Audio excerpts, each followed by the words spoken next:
more. Hey, yeah, 13 Sentinels. Yeah.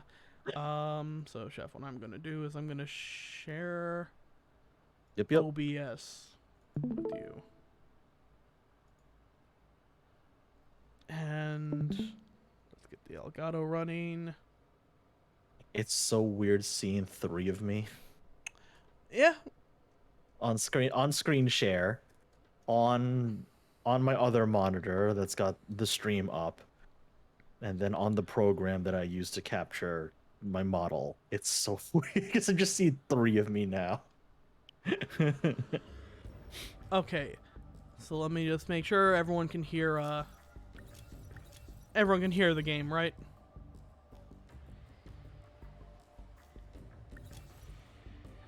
Chef, you can hear the game, right? Yeah, I mean, I can hear the Okay. game via hear the game via screen share. Yeah. So, Chat, let us know if you can hear shit. last time we played, we ended up doing the first 3 waves. We ended up doing a bit of, I believe we did a bit of Natsuno's story and Megumi's story, which we have, we definitely have a couple things that we can unlock. But before we go any further, I think we I was about have to say, other I'm glad you. characters. Yeah, I was about to say, I'm glad you remember where to go because I don't. Yeah. Well, I mean, literally, the way to play it is just do one until you hit a roadblock. We're unique in that we're doing a little bit of everything. And if y'all remember, we have the unfortunate thing with this where if a person does too many fights in a row, they can have a brain overload. So right now, we are actually going to have to find a way to we're going to have to recover everyone before they can go back in. But you know, we got a couple of constructive people. Yeah, we got a couple of consecutive battles there. Let's go ahead and go back into remembrance. So, let's just go through our characters. Chef, you remember our characters well enough. Yeah. You tell me when you find See who's got stuff unlocked. Well, all of them pretty much have things available to do. You know what? We haven't seen enough of Yuki yet. Yeah. I think that's a fantastic choice.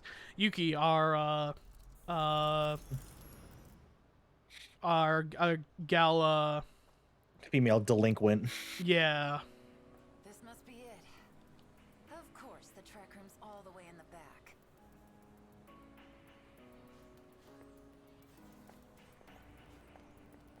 Now, at what part of the story we're in, that will leave yet to be discovered. Right now, We'll her head find that out together. Completely thoughts empty. Head empty, no thoughts. No thoughts except punch things. Mm-hmm. Okay, game is a little low. I can fix that.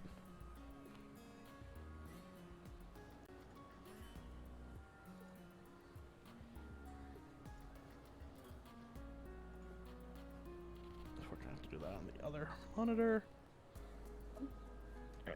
I'm gonna go refill my water. I will be right back. Yeah, that works just fine. Okay, yeah, it should be a little better.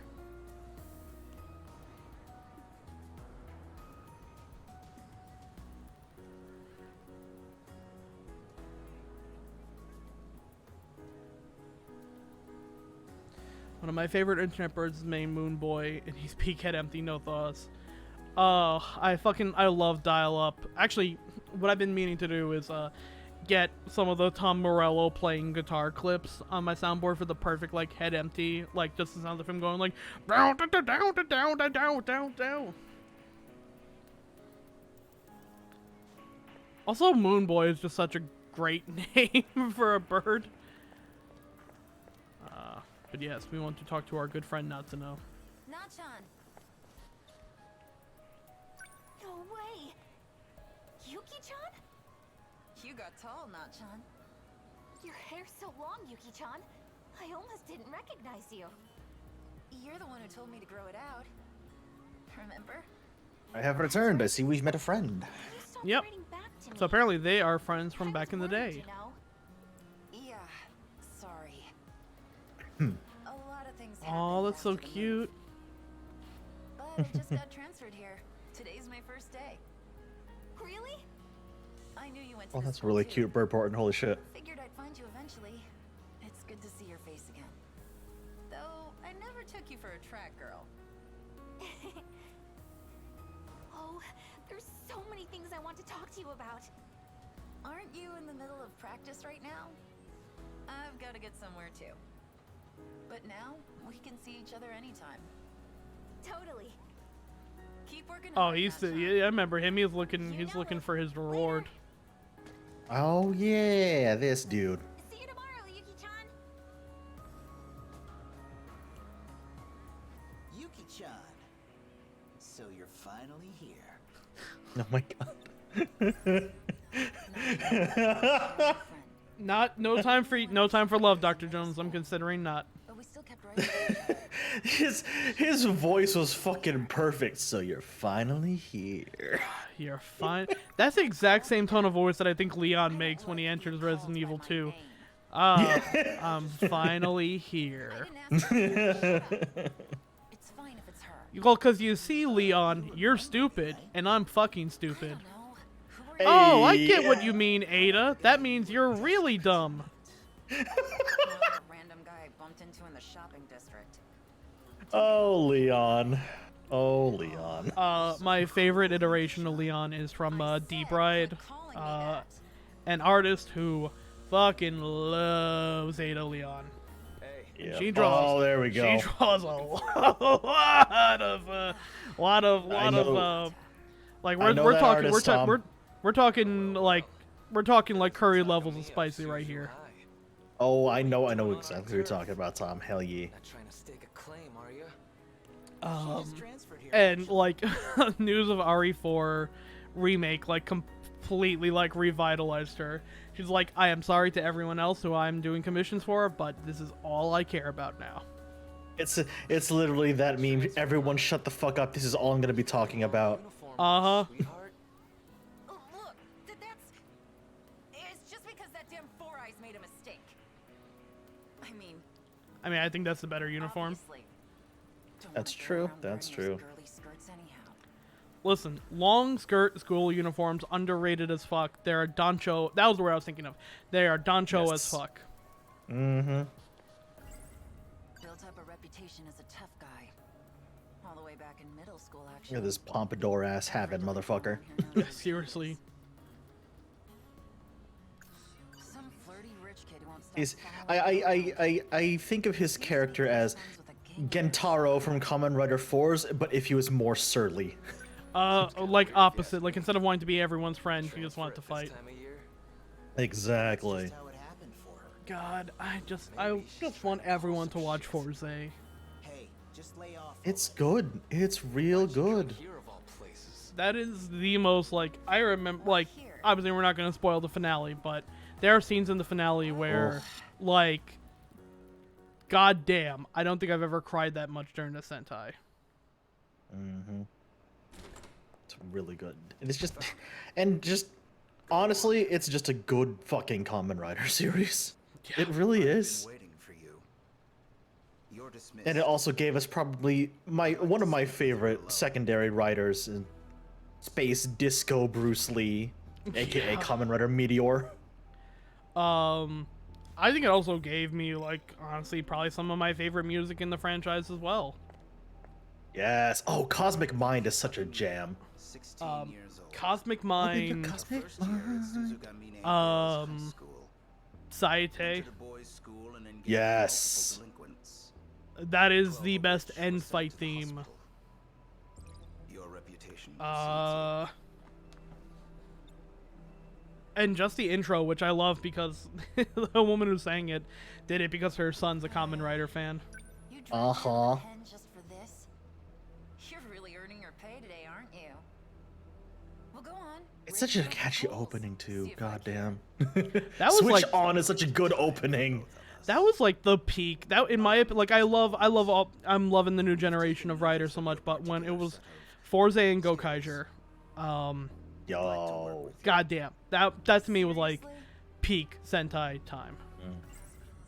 I went to Nigakuri to settle a score. And somehow the cops managed to sniff me out. One of those dicks must have snitched. To this day, I'll still get people who will be just like, oh, you can't recommend Go Kaiger as someone's first Sentai series. It's an anniversary series. I'm like, that's literally the perfect reason to recommend it to a new fan. What the fuck are you on? Gokaiger got me. Chef knows this because Chef recommended Gokaiger to me in fucking 2008 or 2009-10 when it was airing. I'm about to feel Chef- very old. I'm not gonna be your stooge. Yeah, and I don't Chef work recommended to me. Both you and Kevin, I remember. Yeah. Were like, 2011. Oh boy. God, yeah, My bones. yeah. Yeah. So what? But I like that was the first Sentai series that I had. That was the first actual like proper Sentai series that I made it the entire way through. I watched some Zero Ranger when I was younger, and I watched Mighty Morphin until probably the first movie. I think would be like a good Oh yeah, the Power Rangers movie. Goddamn. which I recently rewatched entirely because of the It's Morbin Time memes. I am not even gonna try and front on that one. Damn it. It's Morbin time. I went to go just look and see if anyone had done like a good crossover, and then like the first thing staring me in the face is, what was it, 1995 movie, the Ivan Ooze one. Oh, Ivan Ooze. Goddamn. I loved that movie. The dumb as fuck it was still, that movie had a great soundtrack, and like the CGI was so fucking bad, but it felt like it had to be. Listen, I stand by this. You know the new live action Power Rangers movie that came out like in what, 2016 or whatever? Oh yeah, the 2017 one. Yeah. The 1995 suits looked better than the suits in the 2017 movie. Yeah, 100% agree. Also, like, I want to be a fly on the wall in the, also, I think this is the greatest screenshot just for us in general. Weapons and Children. Weapons and Children. But who was that ancillary character in the movie where they're just like, I want to be a fly on the wall when they made her, because like someone in one of the higher ups had to be like, well, the dads in this movie are definitely gonna pass out in the middle of Act 1. Put a fucking Amazon warrior in a bikini with gigantic tits to keep the dads in the audience awake and the lesbians awakening as well. I'm trying to remember her name. Give me a second. Someone wanted Xena Warrior Princess money, but they made that shit blatant. Dulcea. Yep. Shikishima, it's that company with all those commercials for TVs and fridges, so they're making weapons. All right, so they're making weapons. But It's funny to me because I know they tried to connect her to the lore, and like they made her a warrior like Zordon, and like keep in mind this is 1995. I only ever knew Zordon as that head in a tank. I'm like, you're telling me he was a warrior at some point? Yeah. Shikishima, it's that company, so they're making weapons. I remembered them like showing his body in like the crystallized, and I'm like, whoa, what the fuck? Yeah, I'm like, you're telling me Zordon's more than just a head? Wait a minute. I thought he was just The like, fuck? Wait, yeah, I thought he was just like a ghost. then who the hell are you guys? To be fair, credit to Boom Studios because the Mighty Morphin Power Rangers comic, holy shit, that comic series rules. They actually do a fantastic job of expanding on everything. The morphin grid, the origin of the power, where Zordon actually came from. They do a fantastic job of explaining all of that. Also, go read Shattered Grid because Shattered Grid fucking rules. It's crazy how like Damn Four Eyes. something that came out of literally just how can we cash the fuck in on a property we got for free, But they're Yeah. honestly all the same to me. and trying not to be as blatant as possible. Ended up being like, they're like, well, we're trying to be as cheap as possible, and so many people are like, oh, well, this inspired me to do oh so Get into the much. specifics of the Uh-huh. And here's something that not a lot of people know. Before Zyuranger, Haim Saban was actually considering Jetman for an adaptation. Oh. And having watched all of Jetman, I don't think they could have made that series family friendly or kid friendly at all. No. Class 1B Because, increase. mild spoilers, a lot of the main Ranger team ends up dying Class 1, Kisaragi. by the end of the series. Class Yeah, 1C, Natsuno Minami. I'm shocked. Did they ever end up doing, students. what's it? The samurai. Shinkenger? But why her? Yeah. They adapted Shinkenger, but this is the Disney era, not the Haim Saban era. Okay. So Disney pulled, or sorry, was this Nickelodeon? Was that the Nickelodeon? I think no. This is the Nickelodeon era. I Nickelodeon think. had the rights to them. Yeah. Yeah, this is the Nickelodeon era. So they pulled a thing where like they split it into two different quote unquote seasons, even though it's the same show. So it's like it was Power Rangers Samurai and then Power Rangers Super Samurai. And it's just like, you The boys, creative you well- tried. The creative Boys, well you was, tried. was driving. They Was got driving. dirt on you too, Dopey? Yeah. Is she the one? Yes, she is. Hey, I'm talking to you. She doesn't look like she knows much. Oh damn! Fuck you too.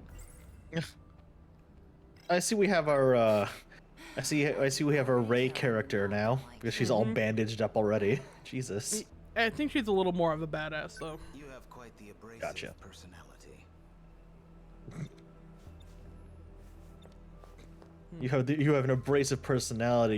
You're talking a lot of shit for somebody in punching range. God.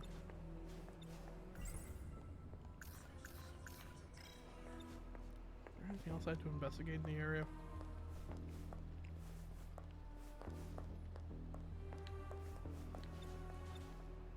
You have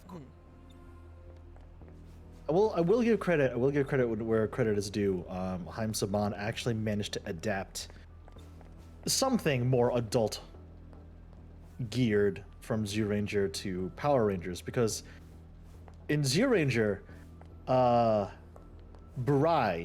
the Green Ranger, the Dragon Ranger, he dies and he never comes back. Like, Yeah. literally, Geki inherits not only his shield, but also Dragon Caesar, which is the Dragon Zord in Power Rangers. Like, credit to Haim Saban, they adapted 90% of that storyline all the way through, and somehow changed the fact that the Green Ranger died and made it work. Made him the longest running person in the fucking franchise. Shit about your assignment. Like, they not only had the Oh, Green man. Ranger not die, they had him hyper live. I think it's safe to say we're not. Oh getting my through god. to Huh? All right, let's see. Hold on. Don't worry. How many Rangers has Tommy played? Green. destiny, Here's after the all. Dragon Ranger. Here's the White Tiger Ranger. Here's the Red Zeo Ranger. He was the Black Dino Charge Ranger. And then he made an appearance where he basically sifted through all four of those forms No sign of her today. for one. I think it was an anniversary episode. Oh, and he was the first Red Turbo Ranger Why are you also. not, Sean? I think he only just recently cut ties with the franchise. Like,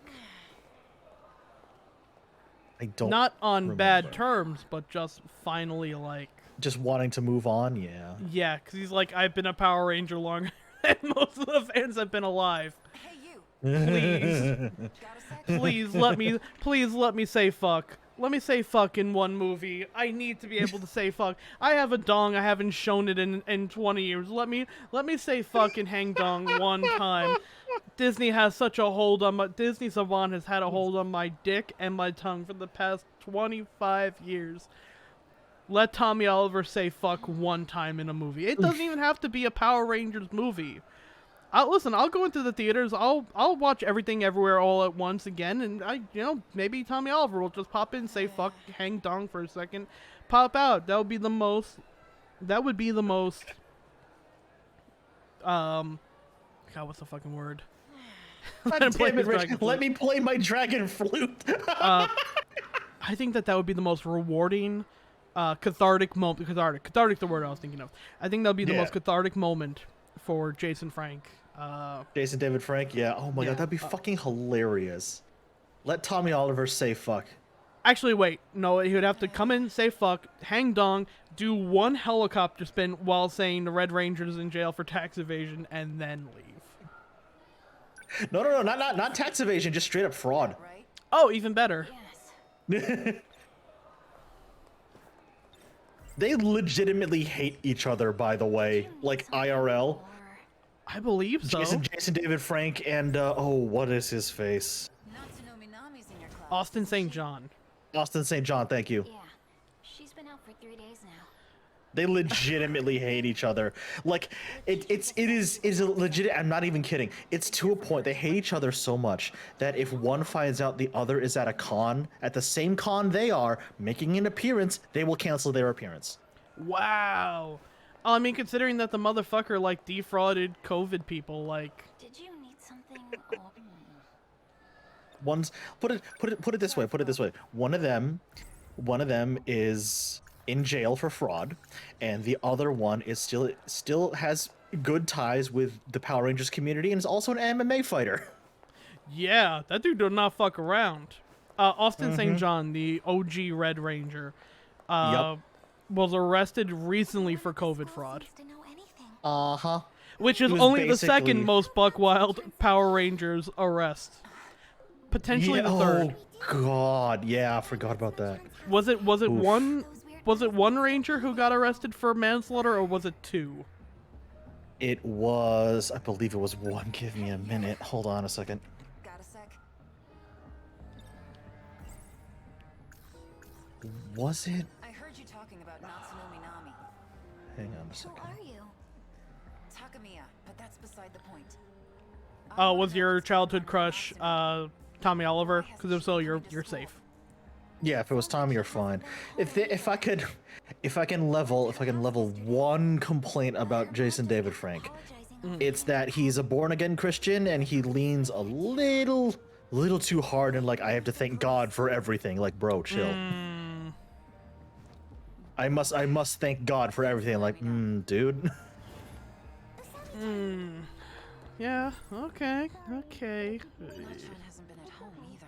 Let's get going. And those cops, or whatever they are. That is the one thing I can levy against Jason David Frank. Other than that, it seems to be a very chill dude. What's your problem? The crazy shit is listening to like what happened to Billy Yost. Yeah. Wait, was it Billy Yost or was it Forgotten about your father. Billy- was it yeah, Billy- David Yost? You say? David Yost, aka Who Billy played the Blue Billy. Ranger. Yeah, because he was closeted the entire time they were filming the OG Power Rangers series, Yeah. and like there were a lot of cast members, not from. Sorry, I shouldn't say cast members because that's Crew. that's gonna be crew members. There were a lot of crew members who would make fun of him, And those cops. both behind his back and to his face for it, and that's kind of really fucking shitty.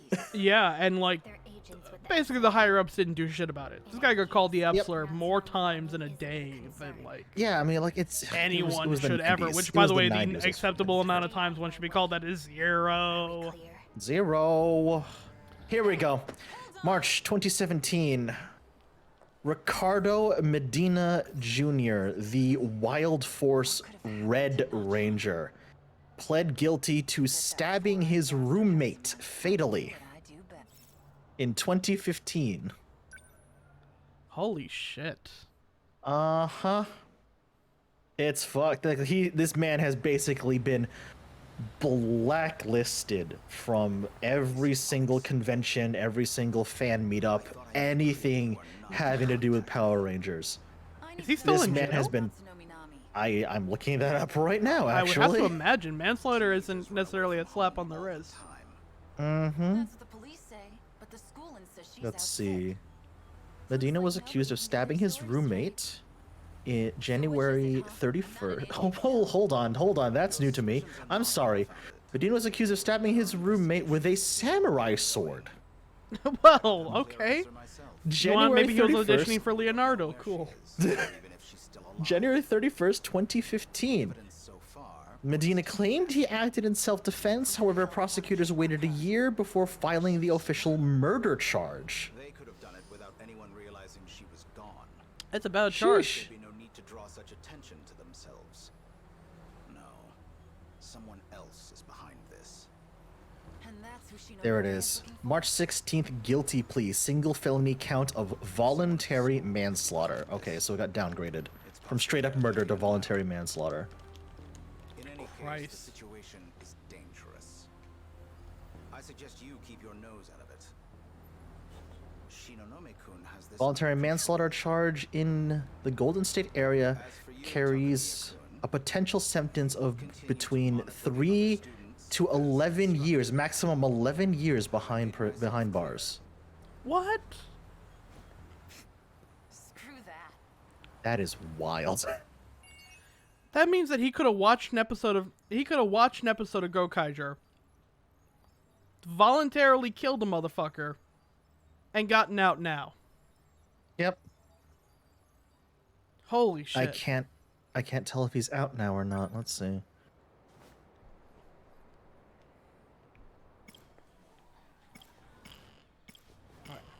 Which is a shame because the Power Rangers Wild Force, which is the adaptation of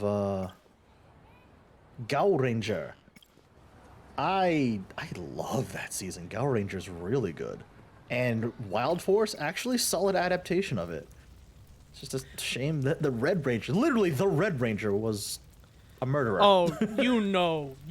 I if I could watch any moment in history, I want to see the because by that time Disney owned it, right? I believe so, yeah. Hang on a I second. would have loved to see the reaction in the Disney office when they're like, "Hey, our Red Ranger was just arrested for murder." Oh. Holy shit. Oh, I feel ancient now. Tom, ask me when the first episode of Power Rangers Wild Force aired. When did the first episode of Wild Force air? February 9th, 2002. Oh my god. I can feel my soul crumbling. Let's keep going with her. All right. She's got more stuff. Oh, yeah, no. If there's more stuff to do with Yuki, let's stick with Yuki. Oh, the first episode of U.S. Power Rangers, I want to say that was like Okay. 91. What to do? Oh, hold on a second. I want to say I remembered watching it. Ugh. I've been looking for August 28th, 1993. Oh, Don't you oh, have damn, anything that's better to do? because I want to say I Ugh. remembered watching it you are the and having to Hunters, go to like kindergarten. and I am the Watson, Erica Iba, at your service. Please call me Erica. Chat, do you hear that noise? That noise is my soul evaporating. Would you God, like to start? That noise is my soul evaporating out of my body. yeah, I would have been 15. I would have been either in first grade or kindergarten. I would have been 6 at the time. Shikishima. I would have been 7. So they're making Yeah, we both would have been. Yeah, we both would have been 7. Shit. Ugh. damn Four Eyes. He says there's some spy agency. Jesus. Short for special They may not be cops, but they're honestly all the same to me. I want to say I was like 4 when it came out, though. Like, damn. Yeah, And something then I like go, I was that. trying to find out more about Nachan. Seems she likes me. Follows me around like a damn puppy dog. Even my steeliest glare doesn't phase her. The craziest shit is a year later I was reading Rama 1/2. Like, that's the crazy part. Can't go wrong with apple juice. Me and Nachan used to drink it all the time when we were kids. Okay, yep, there it is. Ricardo, after... Yep. Oh my god, are you serious? Medina was charged with voluntary manslaughter in 2016. He pled guilty during his hearing in 2017. Sentenced to 6 years in prison. Has gone missing. She isn't sick, contrary to what her teacher says. And she didn't run away. Medina was reportedly released as of 2020. He only served half his sentence? The fuck? Yo, what the fuck? Are you upset with me? Just been antsy without my cigarettes. Oh, I feel that. Yeah, I guess good behavior. What should we do? Conduct interviews? Also, not to be cynical, but with COVID, they are probably trying to get out as many people from prison as they could. That's true. That's true. I also just looked up because the trial was held in California because that's where Medina lives. Keeping this place all to Man, the yourself. maximum sentence for manslaughter, which is what Medina got charged for in California, is only 11 years. Damn. Which is, Someone's that's going turbo crazy. fucked if you think about that. Wonder which That's girl not only this turbo belongs to. fucked, that's Power Rangers turbo fucked. Ah, You nice. set that one right the fuck up. Man, I threw you a fucking softball lob with that. Goddamn. This is Amiguchi's. He got a 92? Maybe he's not just a dumb pretty boy after all. Then again, he did ball this up and leave it on the ground. Yup, still an idiot.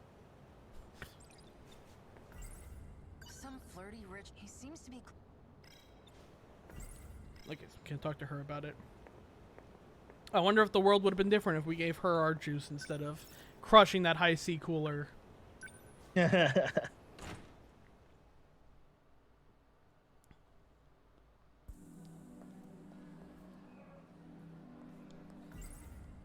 Nachan, we went our separate... But we still kept right. She's the only... That damn fool. He says there's some spite. They may not be... But they're honest. That damn... He says there's... They may not be... But they're honest.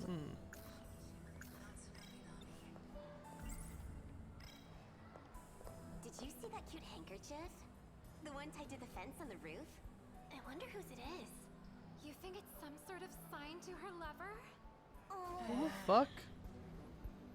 No, it's probably Who got does- like snot in it. What the fuck's the matter with you? Say, who does that? Or not. Oh, thank God for not making me go through and confirming that. Natsuno Minami's still out, huh? Seems like it. Did you notice anything strange about her? Before she started taking days off, I mean. Well, I haven't really thought about it. But now that you mention it, I noticed she was always hurrying to the track room at break. Even during class. She seemed to always be a bit anxious. The track room, huh? Oh, this is where she found her robot friend. Right. Yep.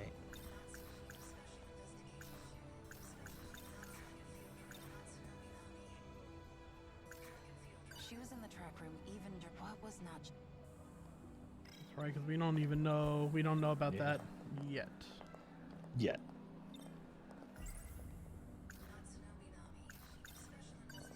Can I help you? No. She was one of them. She's a name on the list in Four Eyes' file. Yuri Fuyusaka. And the one next to her, in the red glasses. Her, too. Tomi Kisaragi, I think? That's right. I'm remembering correctly. At the end of, I think at the end of Natsuno's one, we saw that she was working with the Men in Black. Yeah. Yes, that's right. That's right.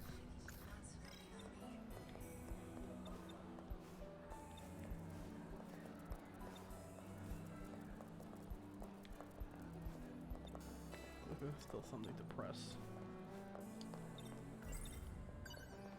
Is there about Natsunomi Nami? I did see her fervently scribbling something in her notebook. And it didn't seem like it was just notes on the lecture. Why are you creeping on your classmates like that, though? If this was like the 80s, what the fuck else do you have to do? Natchan was That's really fair. using this That's fair. There's no phone. that had There's no hot chip. glasses. How's a person supposed to be bisexual in that time? That's true. That's true. And I'll be real. I barely paid.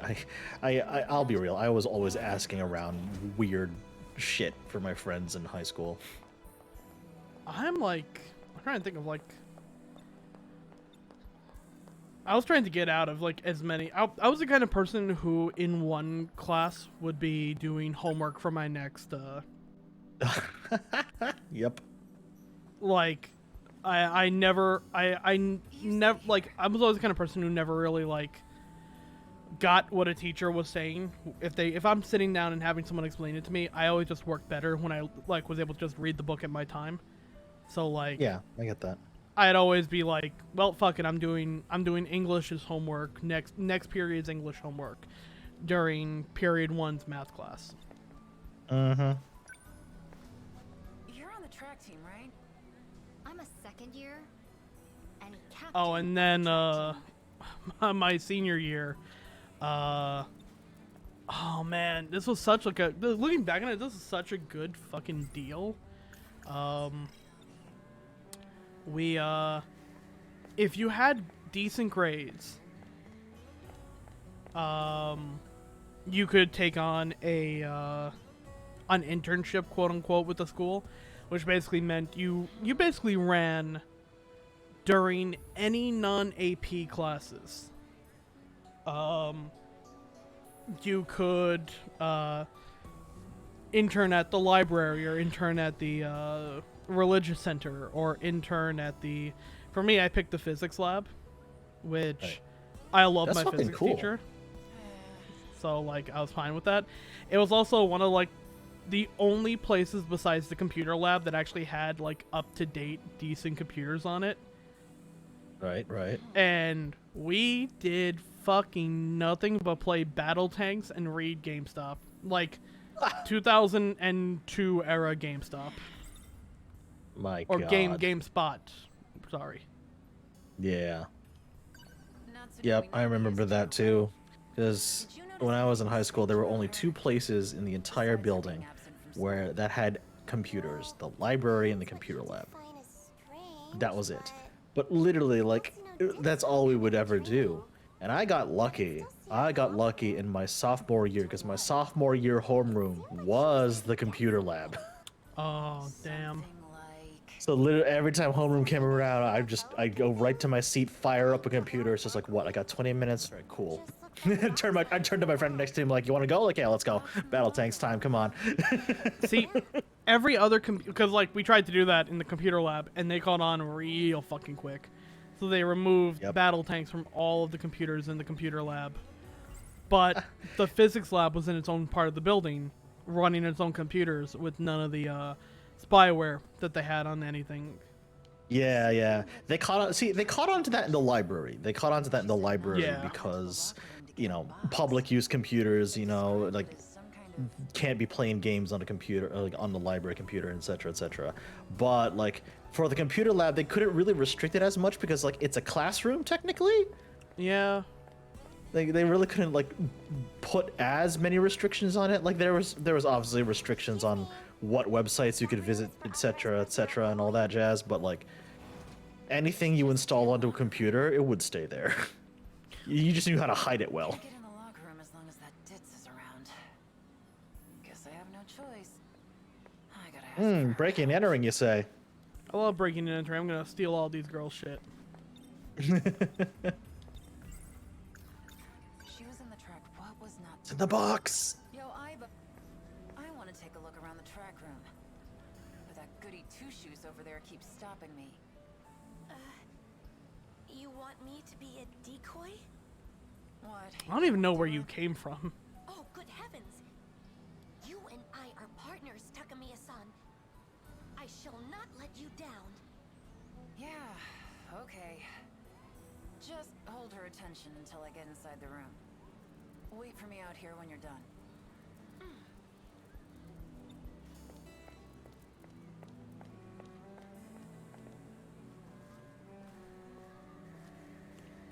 I beg your pardon. Oh, yeah? I would like to inquire about Minami-san. You too? Oh, was there someone else? Well, yeah. What did you want to know about Natsuno? Oh. I wonder if I waited Sneak, too long if it would 100. stop me. The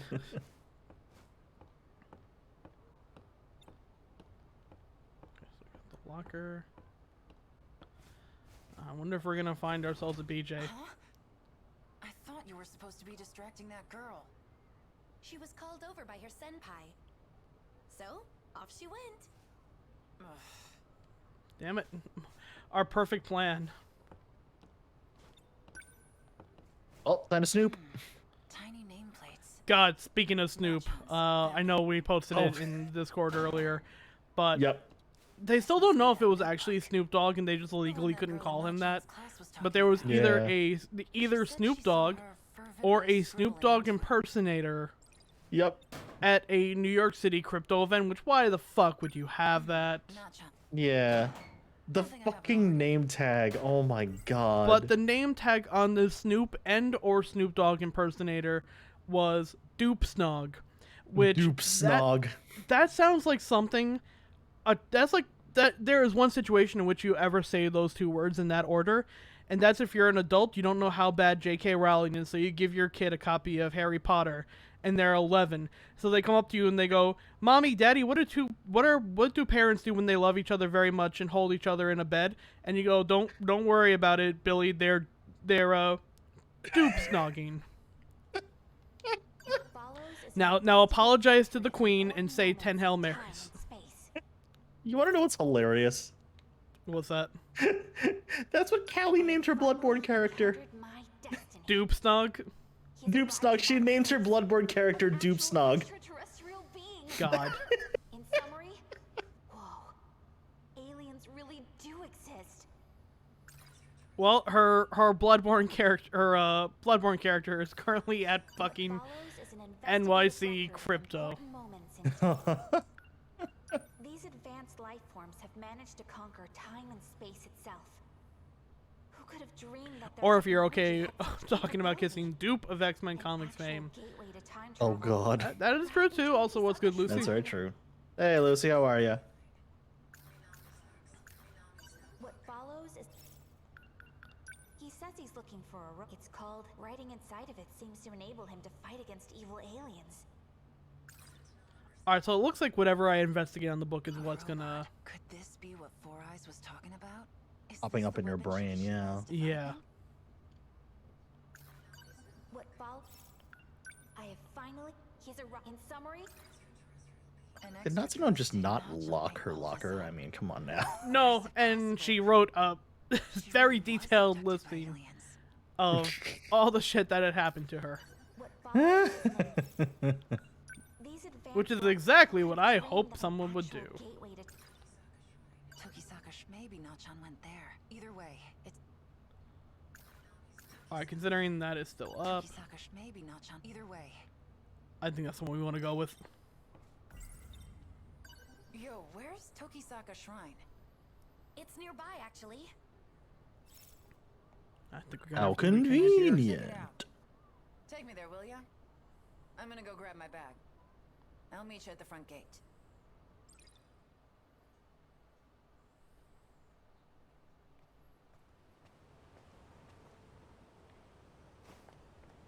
Shinonome. I also posted on Hey, the wrestling part of our Discord earlier. Takamiya. Weren't you told not to Dan contact Danhausen was on Twitter complaining like, Danhausen is going to have to hitchhike to Milwaukee to make it to Dynamite at this rate because he's been experiencing so many flight delays. Uh-oh. I dropped that in Discord. I'm like, this is why we need to give Danhausen a blimp. Oh my! Either that or give him 10 PT Cruisers, all like duct taped together with a couple of like birds on them. And we're gonna create our own Danhausen flight machine. Danhausen Airlines.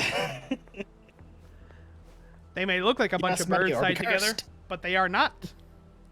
They are powerful you. birds tied together. See you in hell, Florida. They have been trained to drop bombs on Florida.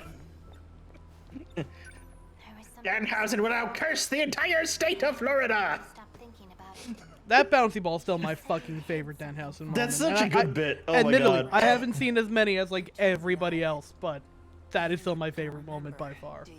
Well, the orange Danhausen's one. great. The orange one bounced too? Yeah, they all bounce. Ooh, yeah, it looks like Florida. See you in hell, Florida. You were watching something. Now, Danhausen does have a YouTube channel where he posts vlogs, so Whoa, I gotta start. hang on, I'm gonna drop. I'm glad I'm that gonna literally drop. like one of the only fights I wanted to watch from that AEW pay-per-view event was in the pre-show and free. Yeah, Hook and Danhausen. There it is. Hookhausen. My pills. Oh I dropped, no! I dropped. The title of the stream was actually done by me. That we are not pandering to mecha fans, we're yakisoba pandering to mecha fans. That's so good.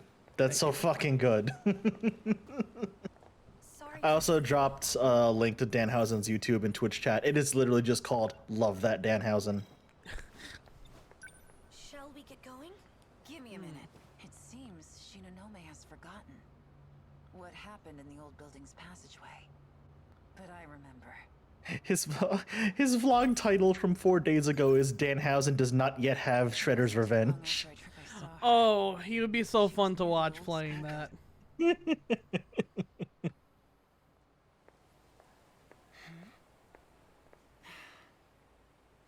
Oh, Was thinking there were flashbacks. fewer people around here. Ooh.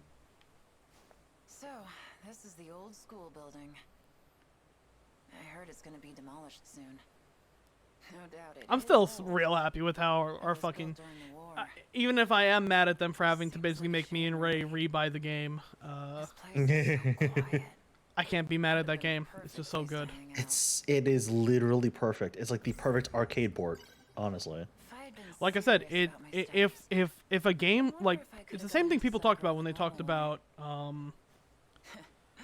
yeah, right. Shovel Knight in comparison Yeah. to like the games that inspired it, and people are like, My ID Hey, is now BJ. registered. I'm shutting off Hey. your AI function. Search for it. It's somewhere in your memory. Look for the information on me and Mr. Ida. Good old BJ. It was all a lie.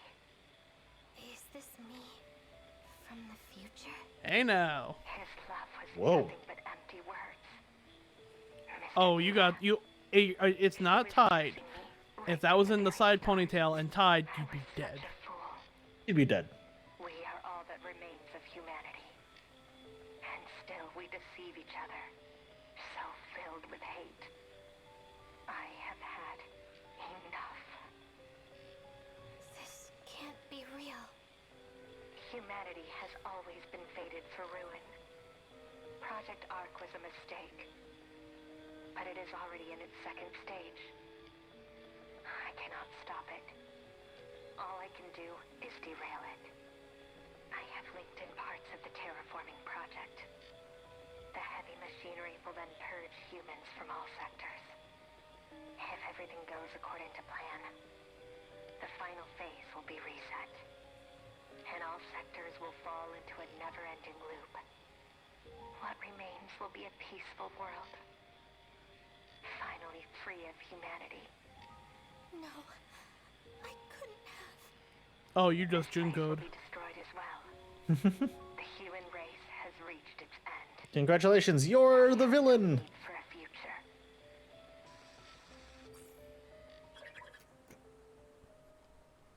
What in the hell?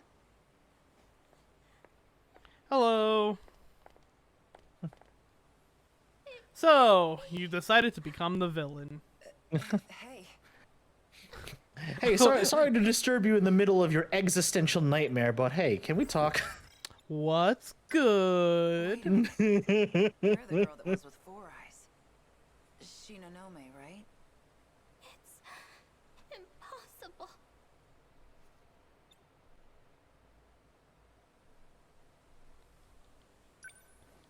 Did I do it? Was it really me? I destroyed It the sure as world? hell seems like it. Just gonna Could throw that be. out there. That seems like a Mr. you Eno would problem. never deceive me. What are you talking about? There's no way. Am I the bad guy? I don't know. Your future self basically spelled out that you kind of fucked the world over. So Are we the baddies? Come on. are we the baddies? Who God, are I you wish that talking wasn't an about? evergreen gift, but it is now. Four Eyes? Yep. If that's the future we're heading for, then what good are these? Shit. Keep taking your pills. You should probably keep taking your pills. Hold on. Medicine? You love how she does the squat just to pick up the bottle. Fucking hell. That's so good. Keep taking your brain medication. Keep Otherwise, taking your you're gonna brain get juice. involved in MLMs. No. Why? Oh no. Why are you trying to help me? Well, you're my senpai at the SIU, so... I finally got around to Yeah. watching that video going around on That thing is YouTube. crazy. Breaking down exactly why NFTs and crypto are terrible. Line goes up. Oh, is that it the your kind folding of humans projector or one? something? Folding ideas. Yep. Yep. I finally got Oh. around to watching that this afternoon. That is a terrifying breakdown. Oh my god. Oh, Dan Olsen gives them to them fucking both shotgun barrels, like It's as beautiful, very well he needed to. honestly. It's so brutal, which is why I fucking love it. So how do you work this thing? I want to see that video again. Hey, yo, you got games on this thing? Hey, we got Grand Blue on this. Yo, can I play some Diablo Immortal on this? Oh my god. Don't tell me. I still cannot believe. I cannot fucking believe that one streamer dropped $15,000 US and got one 5-star item. Do you know what One. he did after that? What did he do?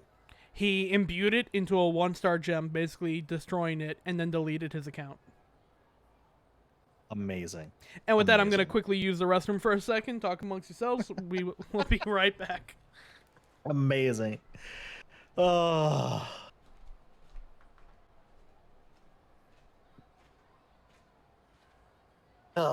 What up? What up, chat? How are ya? What's going on? So, if y'all follow me on Twitter, by the way, I made something amazing. I made something amazing for dinner. I started it in the slow cooker, and it was fucking delicious. It's a slow cooker recipe, and it has bacon wrapped pork tenderloin, some fresh Jersey corn, roasted red peppers, and a little splash of just chicken stock to bring everything together, some minced garlic. And I let that shit go for 4 hours. And by the time it was up, it was like 7:10 when it finally ended. That thing, I shredded that thing with a fork. It was so tender. Oh my god. Fucking delicious. Absolutely amazing. That was my dinner, and it was delicious. And it was great. Okay, I'm back. But yeah, Nice. no, the guy, and so I know this man, Quinn69, because he is the most infamous in, people who have tried to jump on the Final Fantasy XIV bandwagon.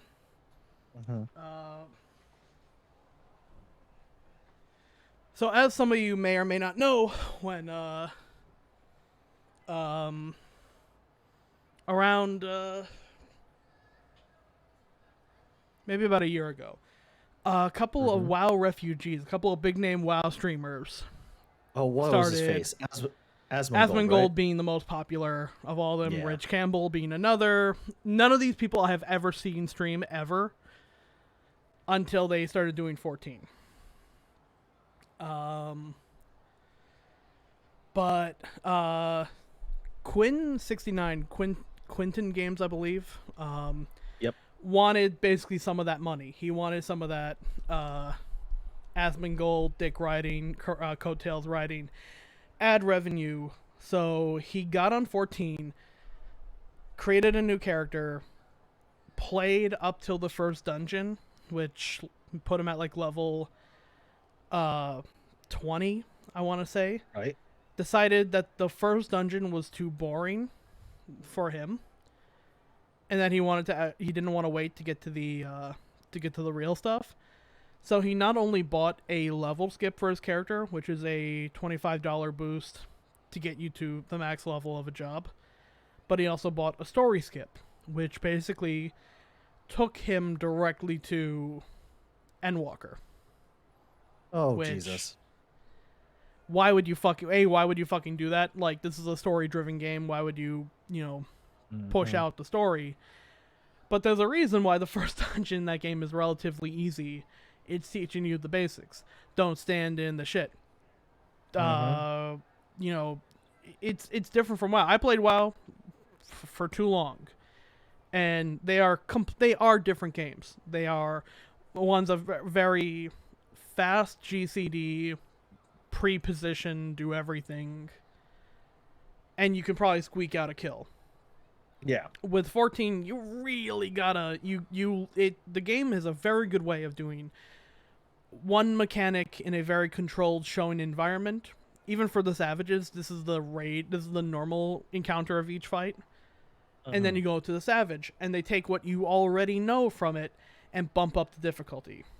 It is a personal responsibility fight. You can't just tank every damage. You have to...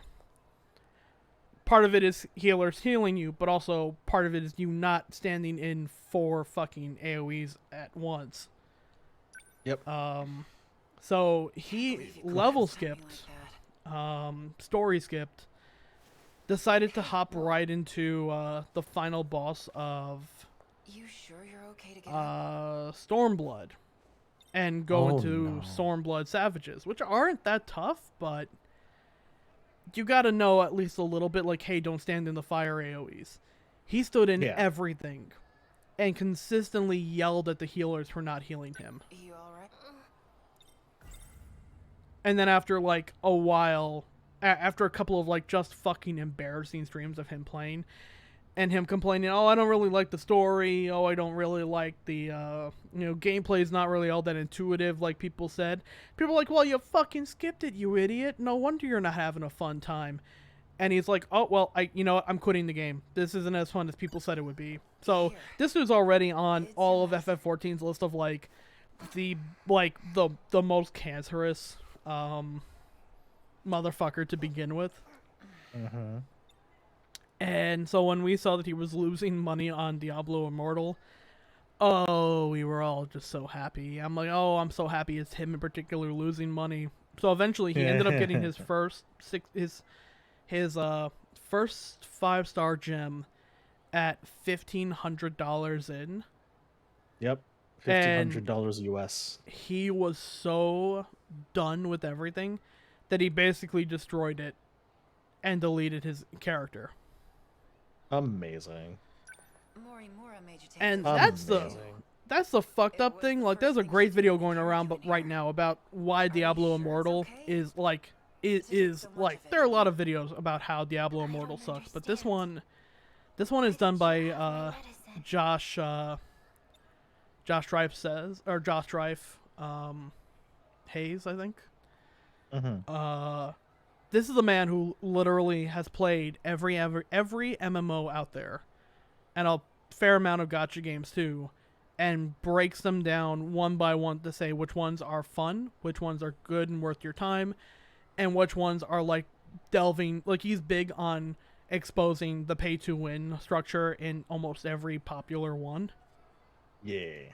And he broke it down on a level of like, how many bullshit currencies there are in each of these games. You How threw the ball many, on the ground, so I picked it up for you.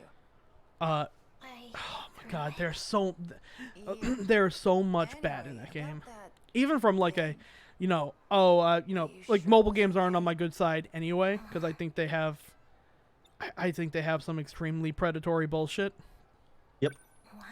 what? But this is on a fucking whole other level, because it's one, the worst thing about it, the gameplay of it Are you isn't half trying to bad. play games with me? You were Mhm. babbling There on was and a on skeleton about for a that fun thing with Diablo Immortal, And a Diablo phone game a in there. lot. What? And they just decided to go as Don't scummy lie to as me. fucking possible. The hell is going on To the with this point girl? where the crux of the money people spend are on what's called legendary rifts. And when you start the game off, it looks like the max you can put into one run is 3. 3 rift gems. Or let me put it that way, rift gems. What they do is, each dungeon in the game is about 5 minutes long, let's say, give or take. The more gems you put in before you go into it, the better the rewards are going to be in general, and that's stuff like experience, and then later, quality of the gems you use to buff your equipment. So like, a legendary mace, one-handed mace, can only get so good Yeah. before you need to imbue gems into it to unlock its true potential. If you do free-to-play, you are never going to get a gem.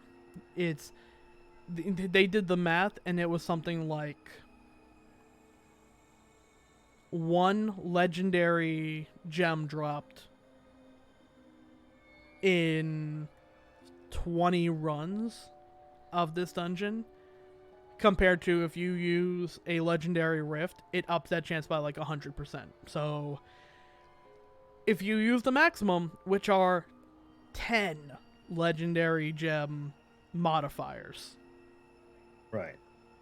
whole thing costs $25 to put 10 in.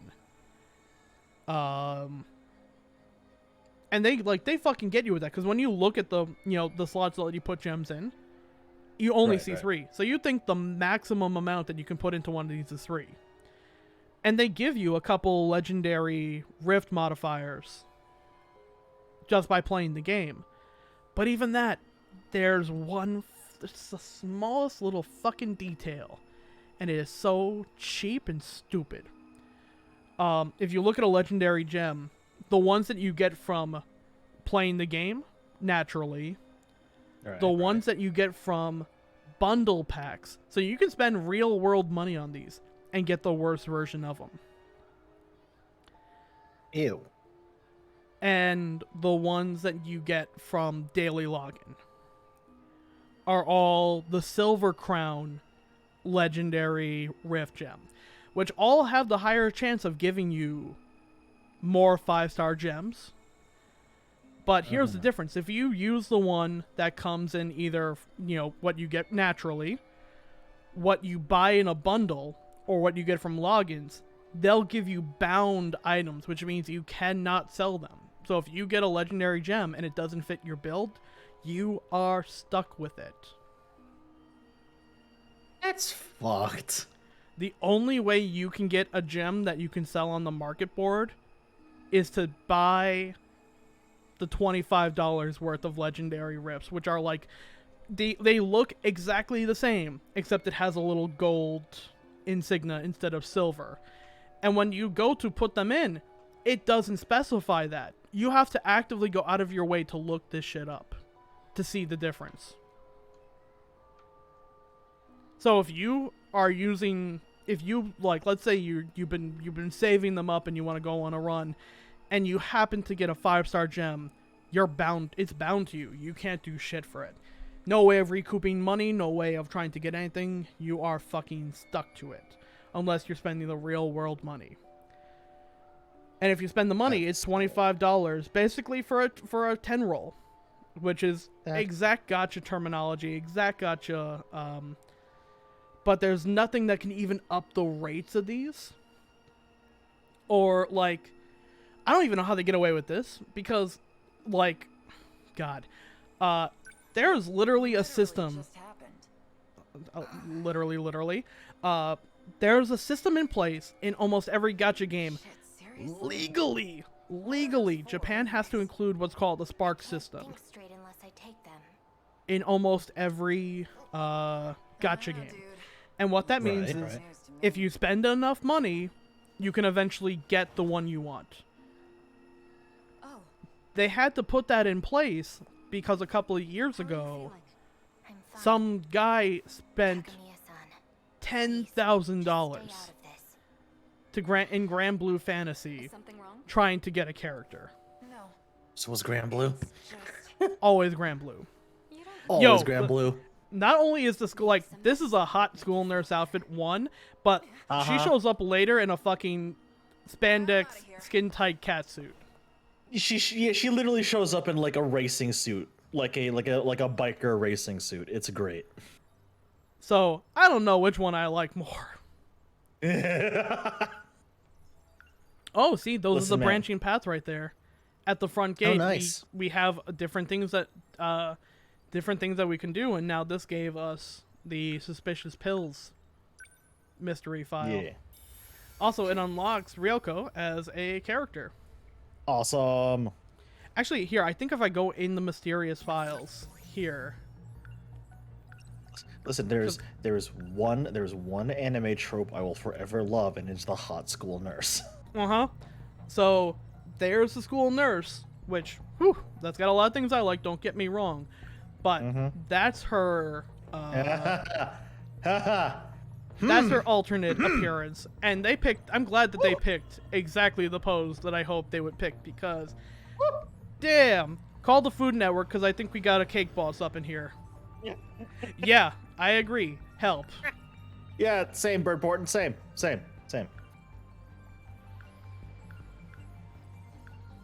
See, we actually do have more mystery points. We can unlock new stuff. Oh shit, hell yeah.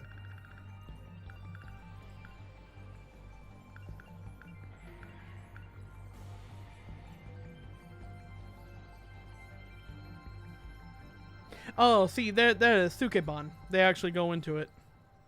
Hey, nice. Term originating in the 70s to describe delinquent girls, deriving from the combination of another slang term, suke, a now antiquated way to refer to a woman, and ban from bancho, which refers to the leader of a gang of delinquents. However, sukeban was used to describe any girl that was a delinquent, not just a leader.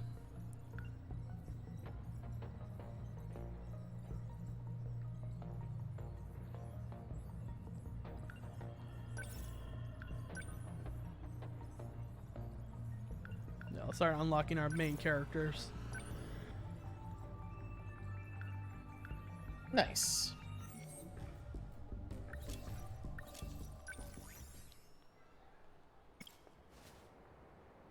So now the interesting thing with her is if we pick her up one more time, We get that other route is the question. what part I think we does should it be drop able us to. off in? Yeah. Oh, true. Or does it just drop us back off at the rooftop? Oh, she does the squat to basically her like picking up anything on the floor motion is It's great. ask around, Yep. can retrace her steps.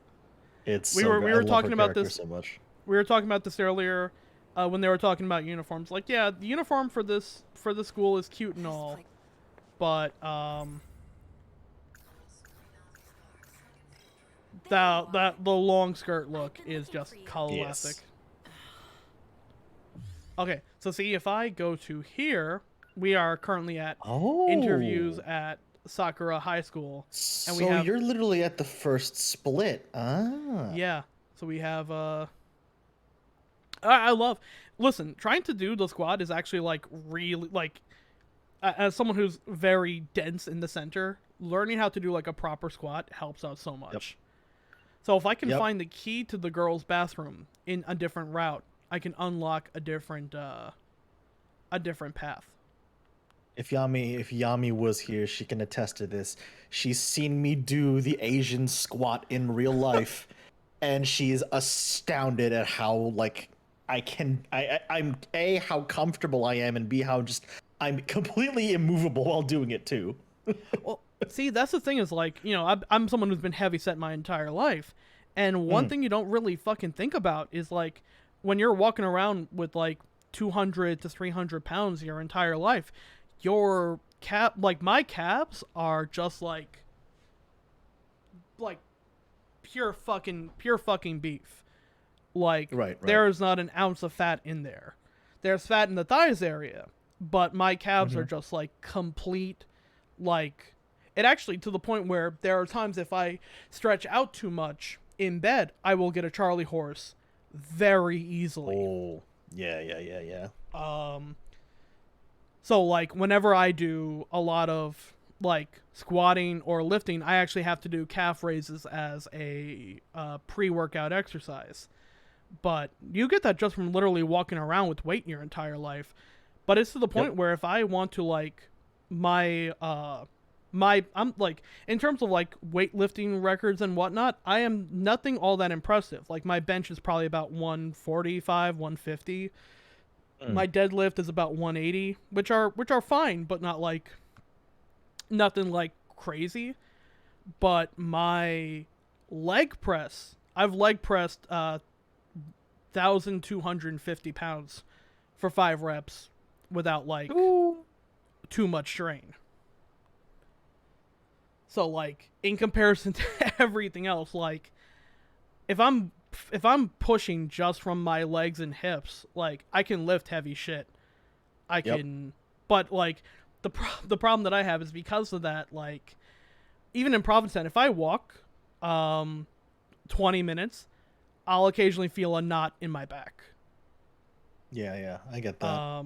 So I have to, like, I'm the kind of person who can, like, who needs to take, like, breaks for long distance walking. And that's actually why, even in exercise right now, one thing I'm trying to get back into is walking every other day for 20 minutes, just, like, around the neighborhood.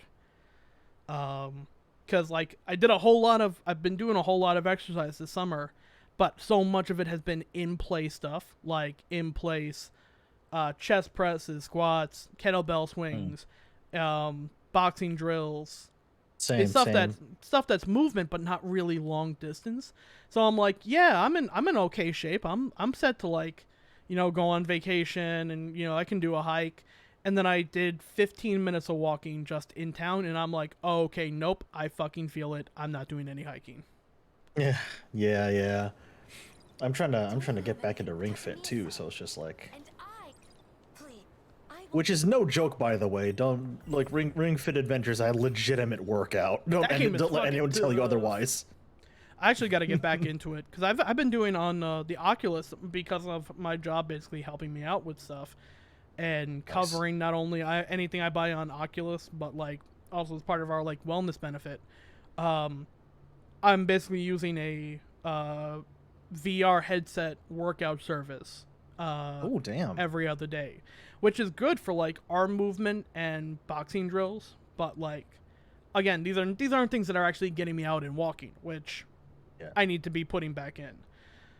So kind of what I'm eventually gonna do is once I'm kind of back to, you know, post vacation relaxation, I'm gonna try and incorporate just 10-15 minutes of walking as my warm up for resistance days.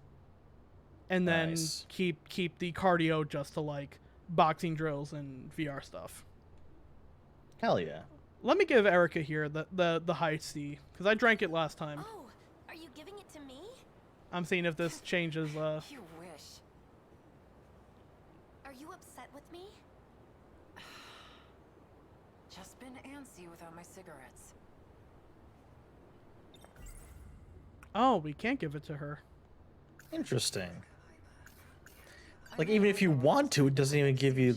It basically just doesn't even let you. Huh. Let me see if anything changes. Ryoko, she seems like she's complete, but she's the one who told me to hide that box. Okay, so all my memories carry over. What follows is an investigative record of important... Interesting. Including all 3 of the, I have finally... He's arrived from out... In summary... Something that the group she said Nachan went into and described it as She was in the track room even during break. What was Nachon? We went our set, but we still kept her. She's the only. While you're away, I was actually telling chat about the amazing dinner I made in the slow cooker tonight. Oh yeah, that looked fantastic. Oh my god, it was great. Like, cause one of the things my parents dropped off for me was like one of those like a pork tenderloin with like a certain kind of seasoning on it already. So what I did with that is I wrapped it in bacon, and then put it in the slow cooker, and then I added like crushed tomatoes, some roasted red peppers, garlic, a fresh ear of corn, and a little bit of olive oil, and I just let that shit go for 4 hours. And by the time the timer rang, when the timer was up, literally all I needed to do to pull that shit apart was 2 forks. It was amazing. Yeah, by that point, I assume you went high on the slow cooker as well. Yeah, high on the slow cooker, 4 hours, literally. I could have gone longer, but like even at 4 hours already, it was already falling apart. My god.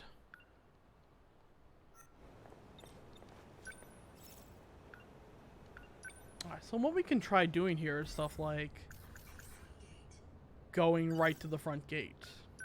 Guess I'll grab my. Oh, Completely skipping the schoolhouse. Yeah. Because now that should get you to the other split, the one with more options. Yep. Yep, sure does. Oh, it even tells me what you see my keyword there of Tokisaka Oh, yeah. Shrine? Yeah. That's the one I have from, I got that from one of the, I think from the book. Sorry to make you wait, Takamiya-san. Oh, that's cool. Her voice is muffled while you were in, like, thinking mode. Yeah. I love details like that. Fuck. So now if we... Yeah, so if I don't wait for, Ryoko and go to the gate early, we can go right to the shrine. Ooh. And potentially unlock a different keyword. And I still got nothing. Yep, so that's putting us on a different path now.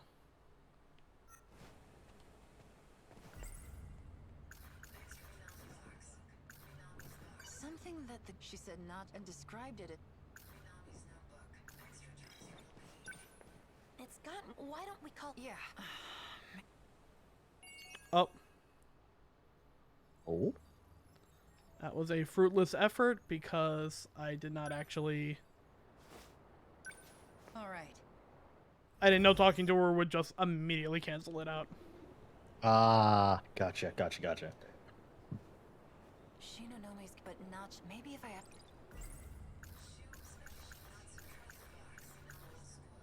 Ryoko seems like she's the one.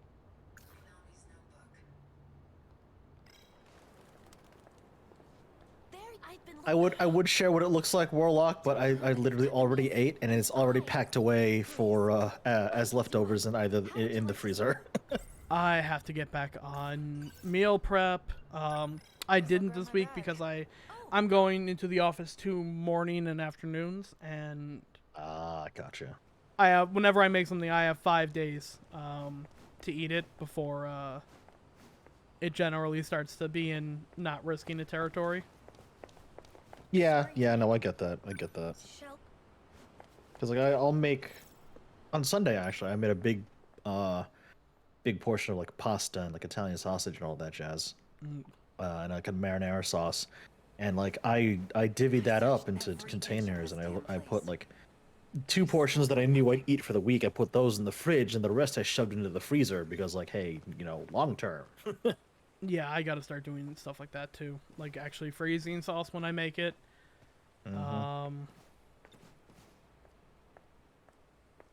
Is there anything? Can you walk closer to like the shrine entrance itself? Didn't Maybe seem there's to give something me there? anything. I'm thinking potentially. Here, let me. I know in one of her entries in her notebook she talks about the shrine. Who could have drew an actual gate? Tokisaka, maybe. Okay. Either way,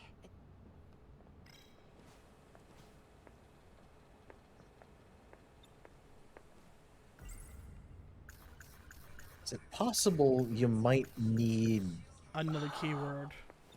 yeah, either another keyword, or I was maybe thinking maybe you might need to bring another person there to unlock a certain Yeah. event. Something that she said not and described. Yeah, the fact that it immediately goes so fast into a fruitless effort means that it probably is something I am missing to take me there. Yeah. Yeah, you're either missing like another person for a specific event to happen, or you're just missing another keyword. Yeah, well, I mean, like it says, literally to be continued, so there's something there I'm Oh, clearly missing. right. Ah, excuse me. She don't know me, but maybe.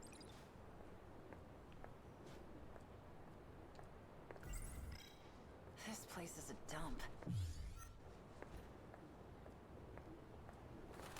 There, I've been looking. Don't you Takamiya and up, please. I will. How would you?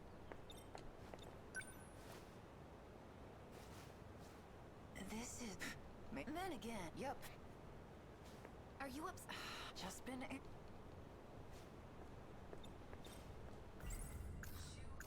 So I give her follow the high C. I follow the Bloodborne cart dev on Twitter. Oh yeah, same here. There's some hilarious stuff being shown off right now, and I cannot wait. It's been several. She isn't, and she. I didn't cannot wait serve for the us. full game to drop. I mean, they're the same person who did the Bloodborne demake, which was so much The Bloodborne fun. demake, yeah, same person, same dev. Oh yeah, and another thing, Tom, I mentioned, you probably missed it because you were on raid, but you know that creepy Garfield Undertale crossover game that Lumpy Touch was working on? Yes, the one you sent me to do for the next HIO stream. That.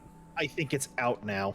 Oh god. Because Lumpy Touches has been uploading gameplay and lore videos Oh god. to his YouTube channel, He said it's called. and it's literally called Undergarf. Robot, could this be? Is this? Undergarf, the Bad Monday Simulator. Tom, I hope you're ready. I am gonna have to. I have to look that up. She's a name. Her name. She's pretty dull.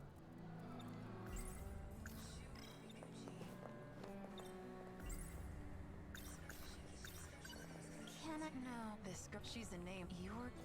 No, her to tell me.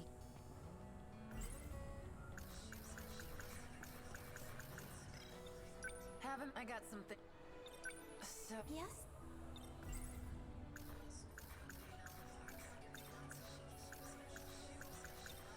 now you've been going to any news?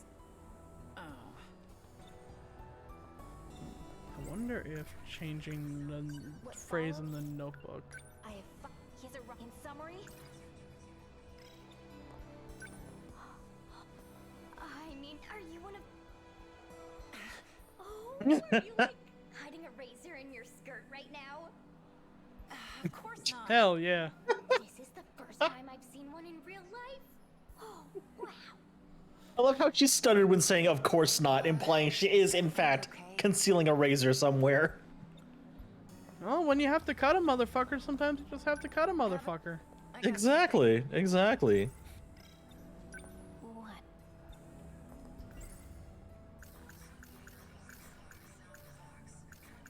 Hey Megami, what do you know about aliens and time travel?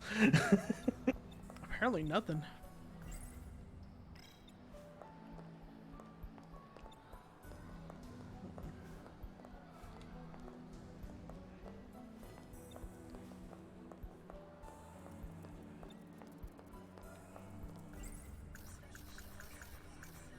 What follows?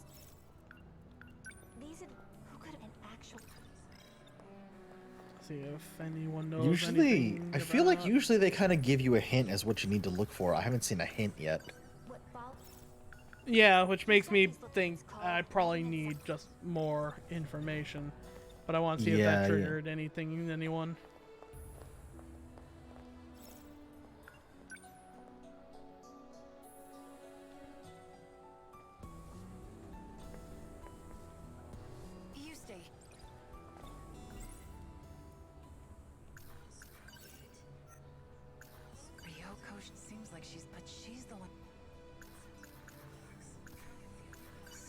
She said notch and described it.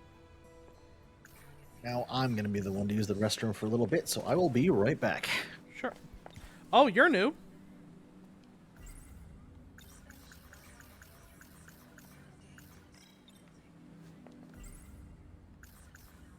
What follows? He says he's looking. It's called writing inside.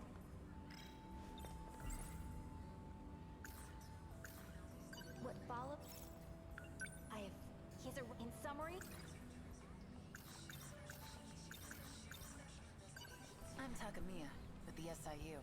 I assume you've heard about me? So you're the student on the inside. So you're not here to supervise me? What's the deal then? We received new intel. Confidential information from Shikishima was brought here. About those weapons? Cram it, will you? Just ignore me. Worry about your own mission. Hey, Don't talk. What followed? It's called writing inside. Haro, could this be? Is this the way? What follows? In summary. An extraterrestrial notch on, or is it she really? What follows? These who could have an actual gate. Tokisaka, maybe not. Either way, it.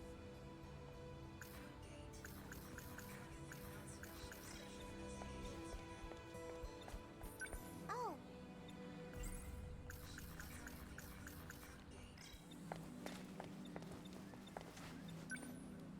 Did you need?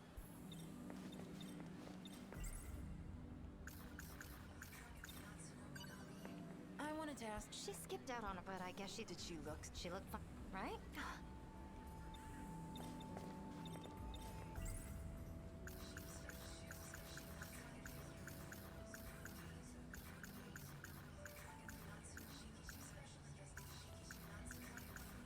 What follows? Okay, so it looks like I can present something to her, In summary. but it's not in my current list, so... What follows? These advanced who could have drew an actual gate.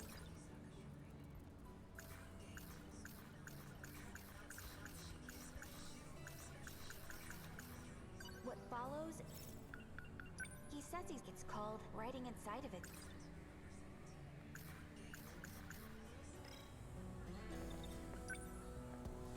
Hello.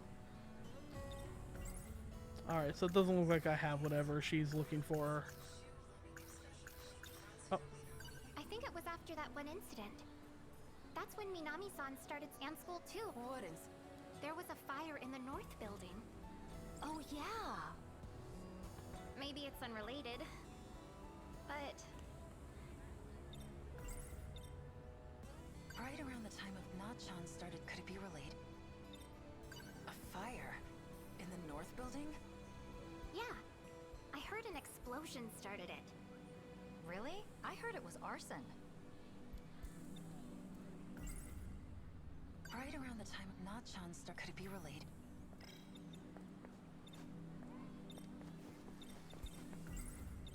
let's see what you heard think, anything Watson. about that fire in the north building? No, I'm sorry. I don't know anything. Great. I can see the prime eye and their intention. I can see the prime eye and their intent. Maybe clue us in?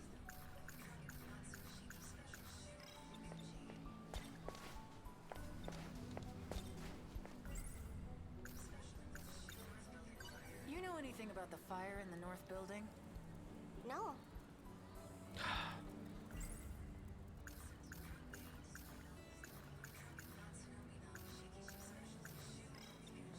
Oh.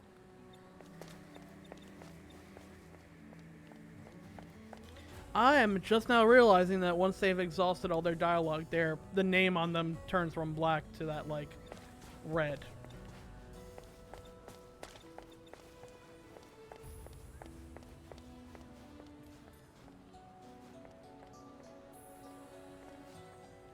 Oh, and I can't even attempt to get into the, Oh, no, I can. I can just go in, because right now he's guarding it, not her.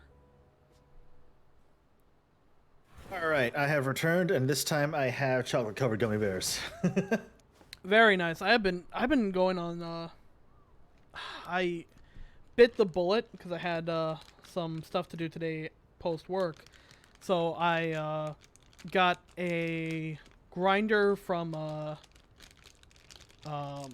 Nordelli's, one of the best sub shops in Connecticut, Nice. delivered in, and because I was running low on Diet Coke, I said fuck it and did the double dash for stuff from 7-Eleven, and Oh, cool. I picked up these like cherry sour, which I really didn't know what to expect, but they are literally like gummy cherry flavored gummies with this sour shell over them, and they Oh, might be whoa. one of my favorite things now. That's amazing. Yeah, the last time me and Erica did a nuts.com order, we ordered a bunch because, like, if you order over a certain amount, they give you a discount for it. And I took a look at their website. I didn't realize they had different varieties of chocolate-covered espresso beans. Ooh. I picked up a bag of mint chocolate-covered espresso beans. And let me tell you, that shit is amazing. Chocolate and coffee always goes good You together. heard anything about that fire in the North Building? No, I'm sorry. I don't know anything. So on my second time coming into the track and field area, there was a man in black who was not there before, Ooh. and Okay. someone who gave me a heads up about a fire, a North Building fire. Interesting. So that is a new keyword added. All right, that's good. That's good. Nothing I haven't So already. the north building, I guess, is the old school building, right? Yep. And everything that I would have normally picked up in here, the diary I already have on me. Gotcha. So now instead of heading directly to the gate, if I try to leave the athletics Let's building, see is anything Yeah, gonna let's see what we change? got. So one cool thing that I have noticed is when you have explored a room, it will go from black text on the white background to that like copper. Oh. Oh, so it actually does give you a little bit of a hint if you've that you've done this already. Yeah. Interesting. Okay. Oh, there's our black suit friend.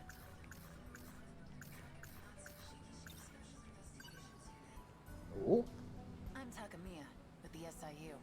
I assume you've heard about me? So you're the student of... So you're not here to supervise me? What's the deal then? We received new intel.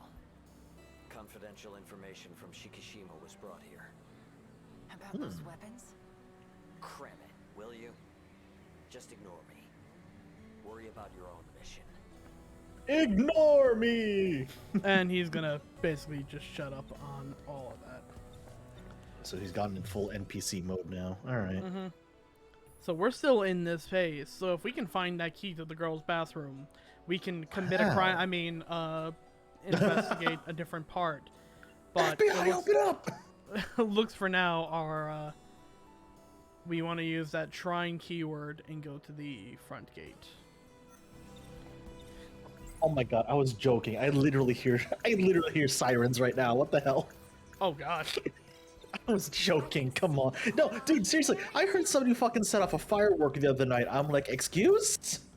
I heard someone set off a No, I don't know a firework the other day, and I've heard enough fireworks in my life to know the difference between the two. I thought someone was firing a fucking pistol outside of my house. I think I messaged everyone in Snark when that happened. I'm like, yeah. I gotta call the cops. Cause You did. You're like, I should probably call the cops. I'm like, Tom, what the fuck happened? I think somebody fired a gun next door. I'm like, Sorry to what? Takamiya. I literally grabbed the cat. I ran upstairs. I locked her. I went down, looked at all the windows, and I'm like, well, I'm not gonna call 911 because they're gonna actually send people my fucking way. But I instead looked up the Something that number the for the girl on track team mentioned. Bethel She Police said Department. Nachon went into the lock and described it. And I'm like, hey, fuck you guys normally, but someone might have actually like fired a gun here. Yeah. It's The like funny part cab, was, but also it's like a cab, but also somebody probably set off a gun next door. the funny part was, I'm pretty sure that like, I must have been like the 12th person who called because they were Jesus. definitely like, yeah, an officer's already in the region because someone already called and Oh lord. someone already Oh called. no. Tokisaka, maybe Warlock has experienced the terror that is Malzeno. Oh no. Vampire head ass. Vampire head ass motherfucker. Alright, so they don't really give me any hints to where the third one would be. Yeah. I see no hints as to what this other route could be. He says they may not be, but they're honest. Shiki Schmitz that comes to It their just making. burns through all Nachon, we these. went but we still kept. She's the only person. Because by this point, Erica went in to get something, and Ryoko came out. Right, right. Alright, so this might actually be where... Oh, and if I wanted to, like, let's say go back and jump to the last checkpoint, Oh. we now have the ability to jump between characters. Or jump between checkpoints. No, but not Oh, maybe that's if I kind of awesome. I dig that.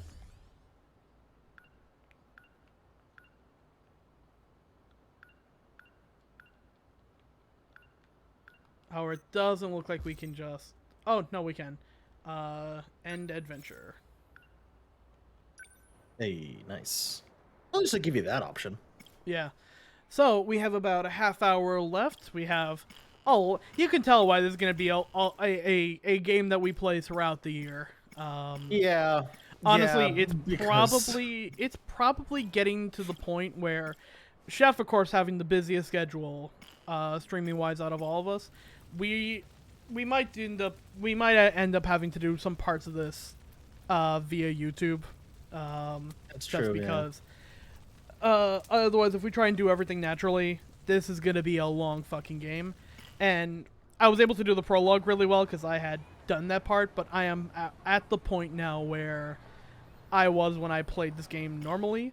So we may end up condensing stuff into like 90-minute long, or even edit, record, and cut it down to get through stuff like the destruction phases and you know, try and do some stuff off screen. Yeah, because we got a lot of our pilots are on brain overload. Jesus Christ. Well, I'm not gonna save them just yet.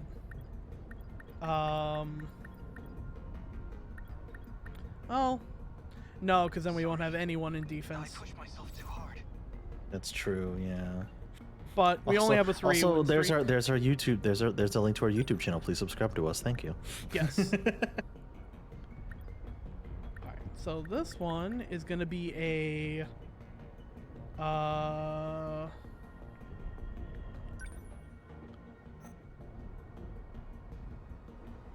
self-destruct drum mine kaiju will appear. Oh. And let's see.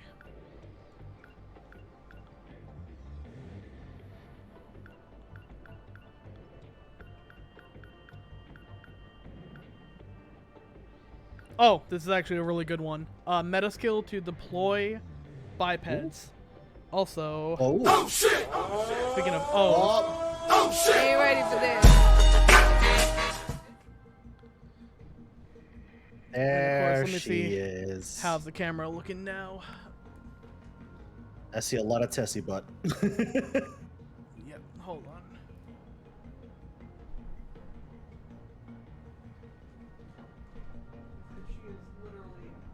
I see hello. Hi.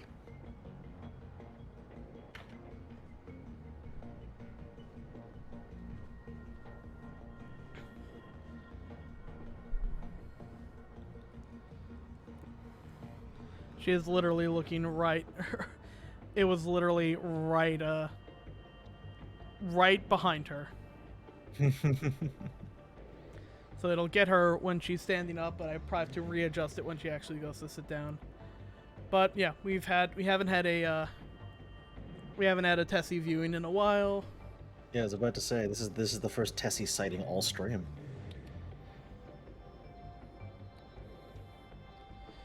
Actually, you know what? You know what could be fun? Because I have this handy. We were playing a little bit earlier with this. Oh. Oh, oh, oh.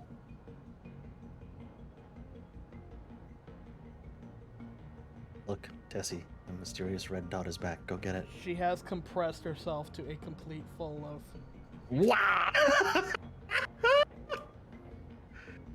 Oh! Meow! Oh, there she goes!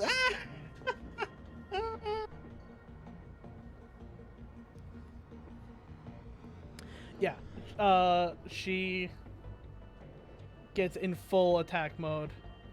I wish I could, Amazing. like, aim the Tessie cam to actually show you, because she'll jump up almost the door to my house, like... Oh my god. I remember the video posted on Twitter about her... Like, oh, yeah, her attacking the... something. Yeah. The little thing on the string, yeah, that one. Oh, that's like, every time someone asks me what my favorite cat toy is, that is, it's called the mouse, D-A, or the bird. The mouse That or is the my bird, yeah. That is my favorite one, easy. She is like, she's right there. She's just hiding behind. I was about to say she's probably just off camera right now.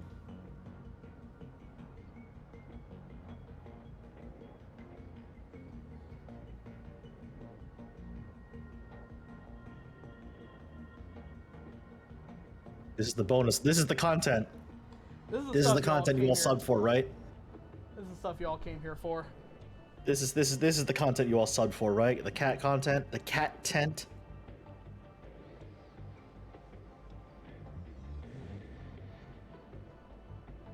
Meow. There she goes. Goes for that full strike. Now the problem that comes with having one of these is eventually you have to stop. Yeah. And when you I was stop, reading that because like they do not like that. yeah, yeah. And it's also the fact like, oh, it's her hunting the cat's hunting instincts get triggered, but it's like there's no reward for it. Or There's no nothing for physical them reward to for it.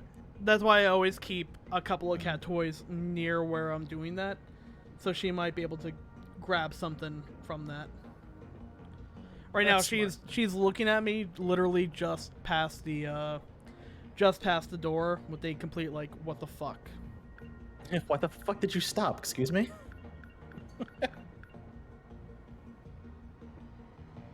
Oh, and there she is. Yeah, now she's coming back and like literally sitting right by the side of the computer. Oh. Oh yeah, and speaking so- of our YouTube, by the way, we've got the next Yes. episode, the next / surprise episode of The Closing Bell dropping tomorrow. Yeah, I'm very excited. Yep, 2 p.m. Keep an eye out. If you're subbed to us on YouTube, you'll see it. It's dropping at 2 p.m.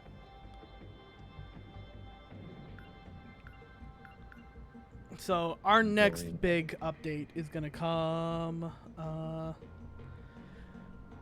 when, like, right now, more than dropping these on actually helping out our individual players, we want to get to meta system level 8 and up meta skill use to maximum ASAP.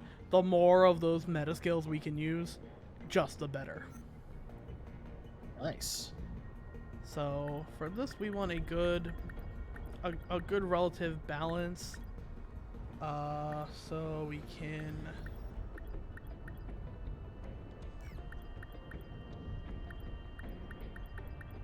Let's get 1 3rd generation in here. No problem.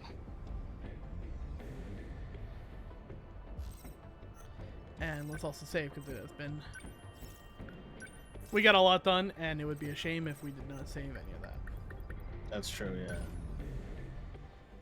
So as people know, this game is half like visual novel, half Yep. Super Robot War.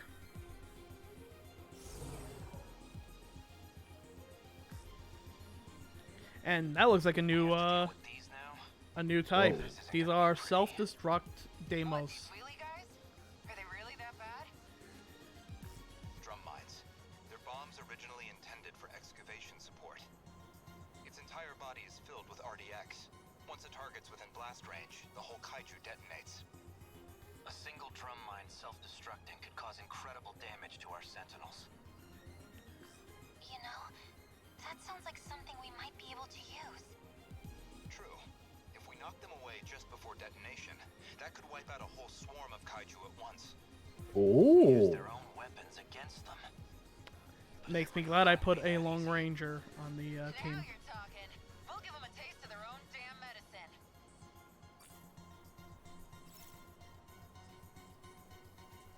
I like that mechanic. Very nice. We must survive. What next? What do I do? So, what's my next move?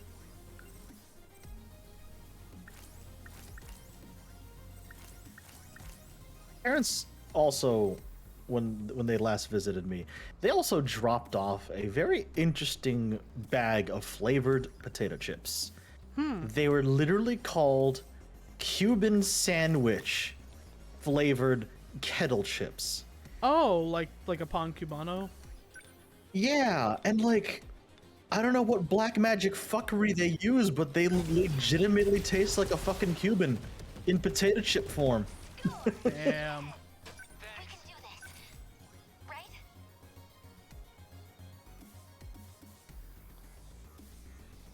I don't know what food science magic they use, but it literally tastes like I'm biting into a Cuban. But it's a potato chip. Oh yeah, I see you. You brought the long range guns out for this fight. Damn. Didn't seem like it caused it to actually explode, though. It might have also been because I think I took out all of the, The other things around it. yeah. I'm gonna save her move for... It did also mention knocking them away before they explode. Maybe there's a timer. Oh, I can use a melee for that, probably, yeah. Yeah. Like punch it into another group of kaiju so it explodes on them and not your sentinel. Something like that, maybe. Yeah, that makes sense. In that case, I'd want to go...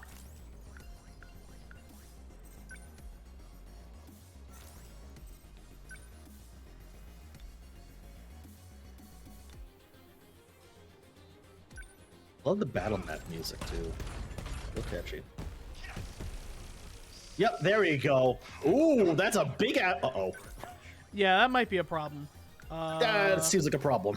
I want to see what happens if I hit him with an EMP stunner. Oh. What next? Okay.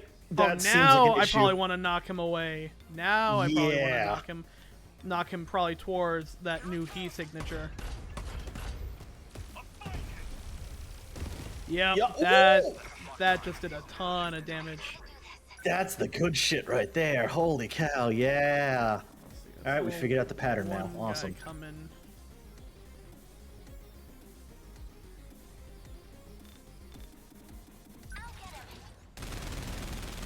So our base is at max, so let's go ahead and launch our first one, deploy some of these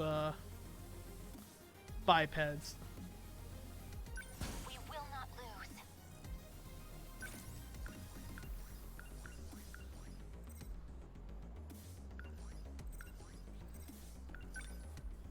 I've got you now. Did I? I did it. I guess life comes at you fast. Understatement of the century. Probably. So in his case, I'm gonna move him Number 12, moving out. into where these ones are gonna land. So, what's my next move?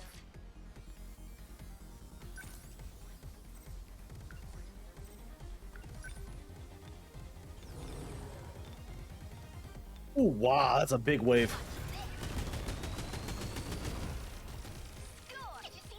I'll make it So work. much for that, kaiju.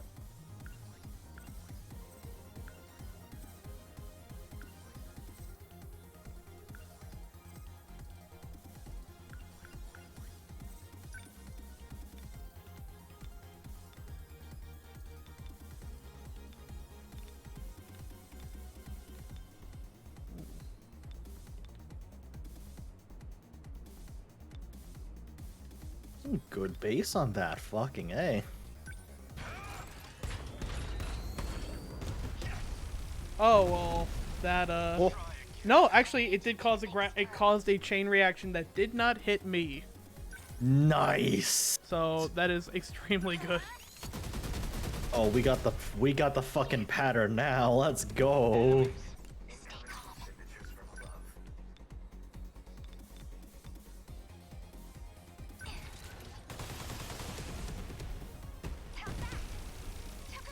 They're like any other punks. Some solid AoE from that Sentinel. God damn. See, we got another one coming in. They ought to be used to fights by now. Yeah, you can join him, Let's see. help him with that.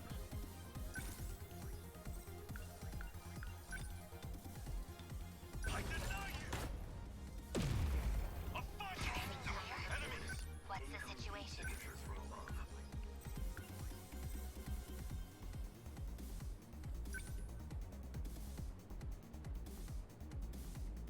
Oh, I see a new one coming in. I can help. Yeah, yeah. I'm gonna send her I think I out. see him. Number 14. They're still beginning movement. I'm gonna get a shield on these guys just in case.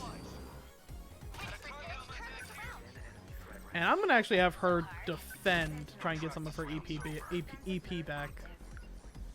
Yep. Oh, one of their explosion timers seems to be getting a little Yeah. too up there. So, Demolisher Blade.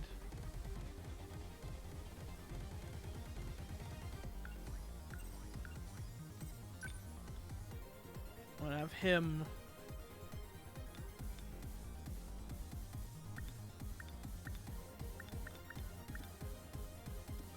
Oh, I forgot I could just use the right stick to move.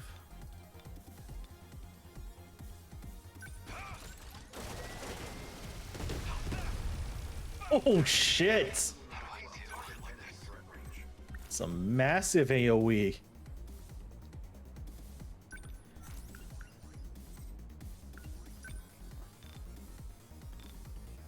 Take them all. Attack landed. Because unfortunately, they came. That group came with some ground, some airborne units that couldn't be knocked out by those guys. Hmm. How many more waves do I think are gonna be coming? Here's the question. Okay. What now?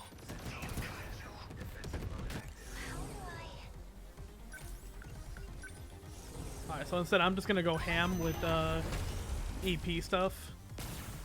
Let's see.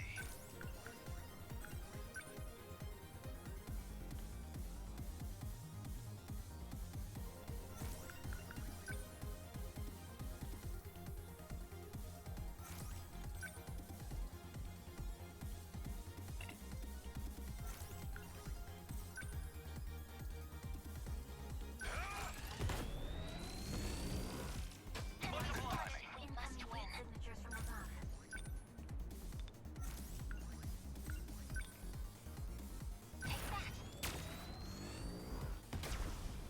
Take that. Unbelievable. Oof. So I'm gonna use this to heal our team's EP. Practice rounds over. Because if I don't use that charge, I'm gonna lose that charge. That's fair. That's fair. Now the question is, how many of these are actually left? Let's see.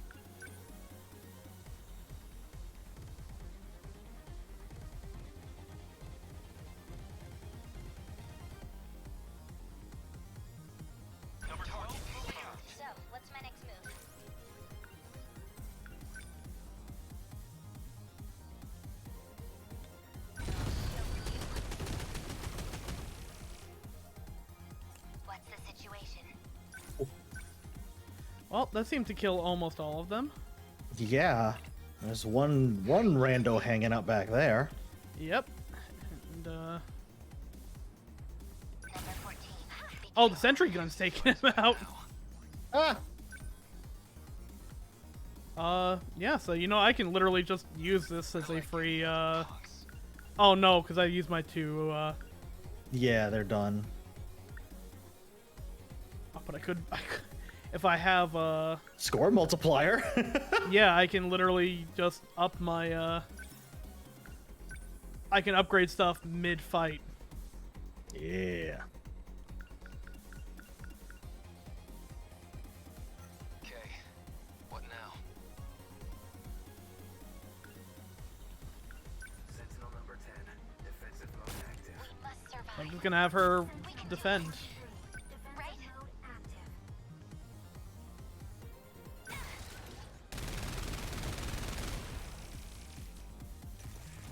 Termination of enemy signals confirmed. Hey, there we go. And, yep, pretty much everyone ends with, near full health. Yeah, I was about to say, y'all, you basically have full health across the board. Terminal closure complete. GG. Surrounding 2-kilometer area now fully secure. Ending tactical analysis. So it's supposed to be sitting out a battle. It's supposed to reset their, brain overload cooldown. So I don't know why that didn't seem to be the case with this one. It's never easy to see your own home up in flames. I know this must be hard. We're fighting to defend our homeland. We knew going in we wouldn't come out unscathed. Even if we win this fight, how many people are we gonna lose? God damn it. Is any of this city even gonna be left? Get a hold of yourself, Ogata. If we lose here, nobody makes it out alive. Even if it ends up tearing this city apart, what else can we do but fight back? So we made it through. Oh, we seem to be doing pretty good. Yeah. Don't think we have to necessarily worry about that. We lost 1% of the city. And the day is saved. Pan out to the city in flames. Is everyone okay? Thank goodness. There's an Ultraman series that actually made that joke on. Really? Yeah, Ultraman Mebius, which was the 40th anniversary Ultraman series. The entire story behind Ultraman Mebius is that Mebius was the newest Ultraman. He was literally a rookie. He had no idea what was going on. And the first episode, he's fighting the kaiju that comes down and to threaten the city, and he throws buildings at him. He tosses him through buildings, like doesn't even care. And he's standing there after the monster's defeated, and I love how they handled this. One of the guys in the Planetary Defense Forces just looks up at Ultraman, fires a shot by his head to get his attention, and says, "You fucking moron, look at what you did!" And like, it was at that moment, it's like, I'm gonna love this series already, goddamn.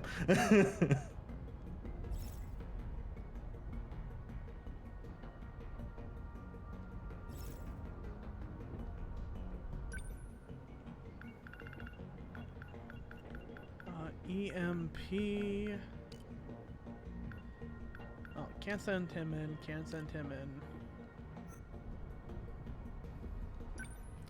Alright, so we'll get EMP emitter attractor on 2 of these guys. Nice.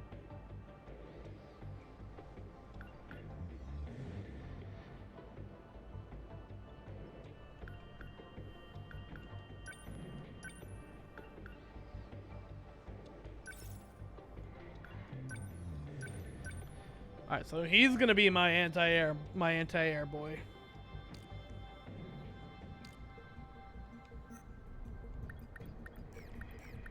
Ready. I'll fight. I'm ready.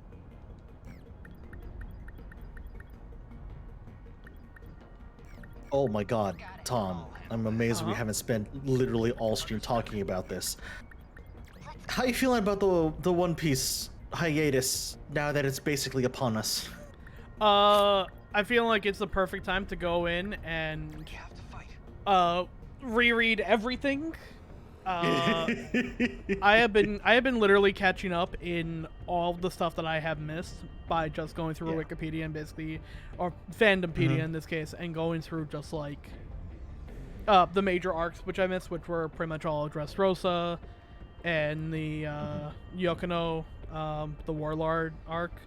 Yeah, I did that for Whole Cake Island because Whole Cake Island was a bit of a slog.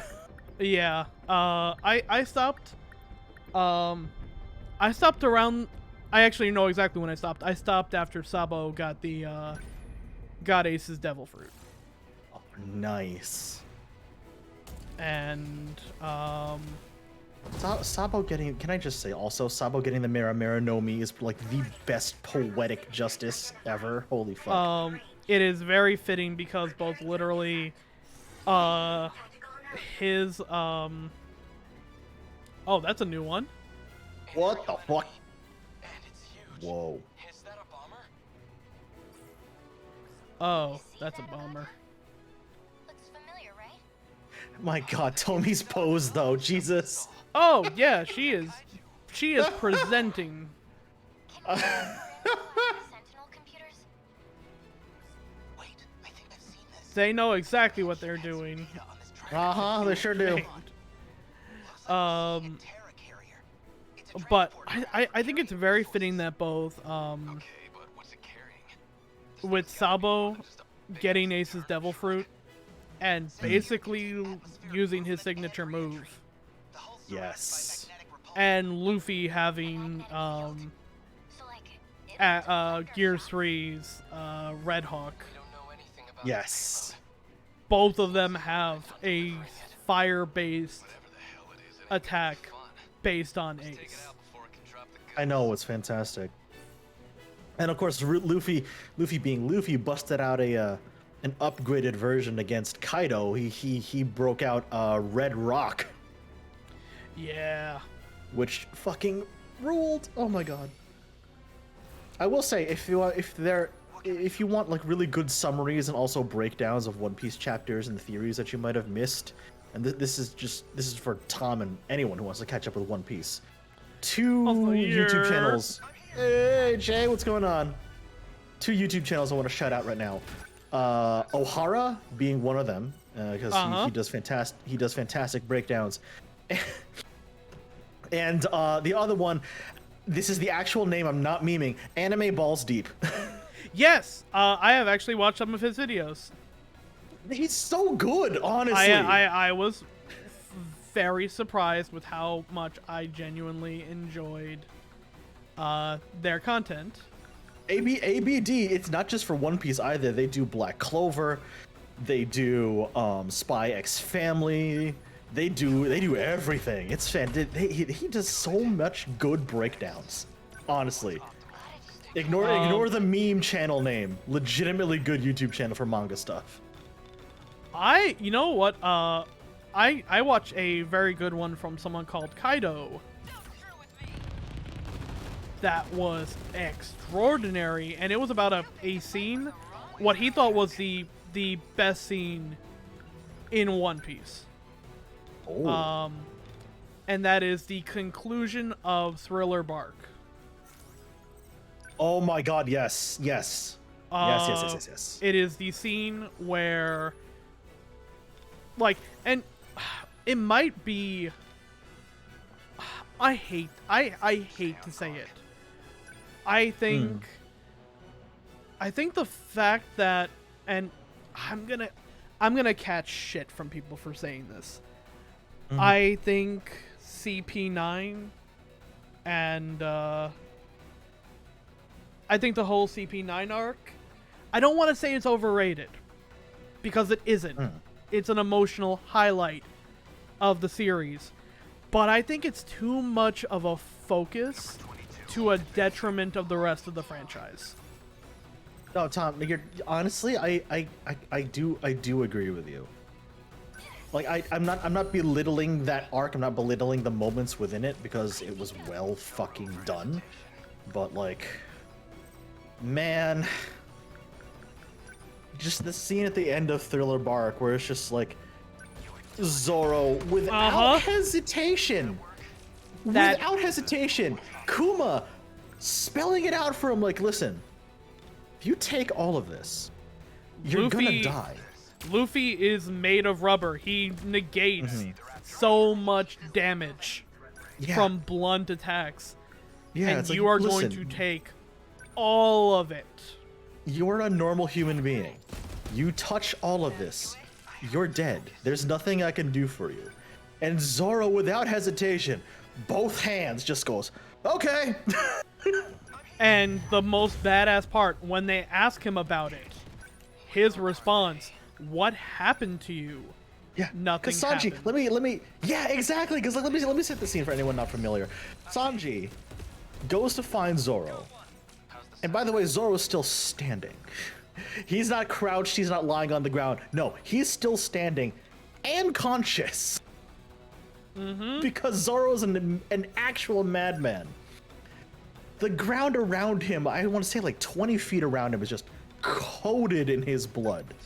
Zoro should be dead. Zoro is still somehow still alive.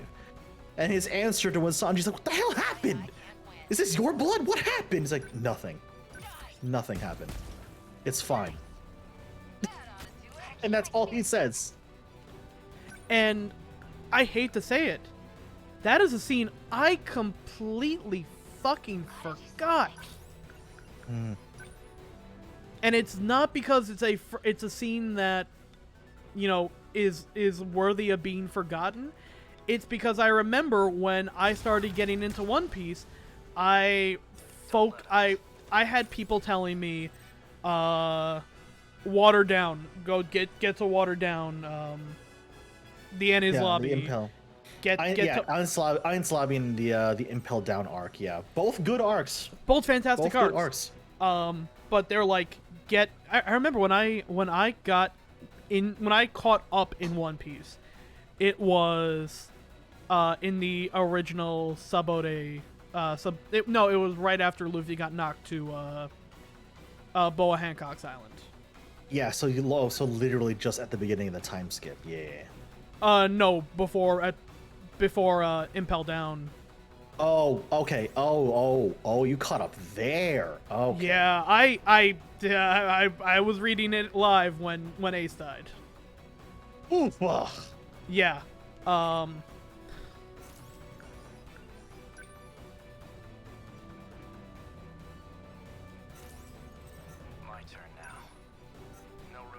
It was a hell of a catch-up period, let me tell you. I can imagine, goddamn.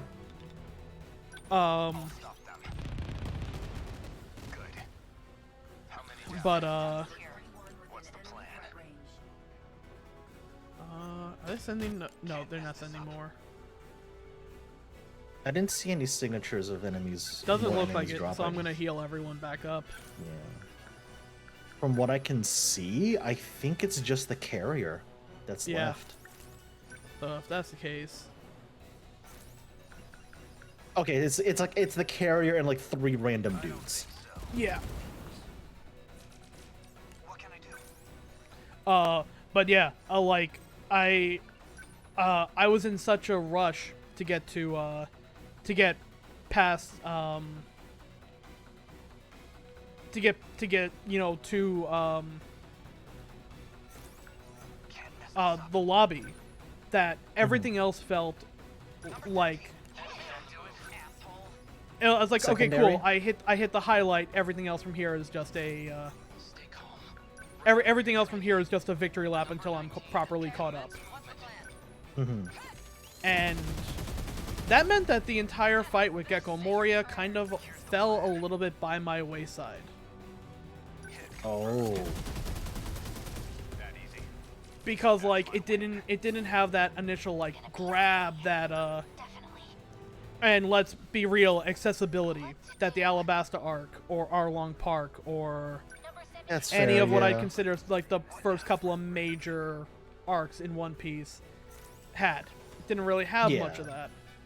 And to be fair, the majority of the showdown with Gecko Moria was just the those straw hats facing off against what was essentially evil Luffy Yeah.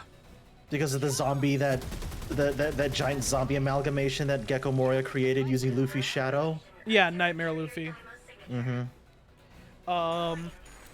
So like, I was at that point speed reading chapters to try and get to Impel Down, Yep. and Oh, there's 2 of them now. great. Hijiyama-kun, use the phase plasma EMP. The flying kaiju will lose control and drop out of this. Good for me, but what about the... Is it safe? Phase plasma EMP time. Oh, we're gonna hit everyone with that. Okay.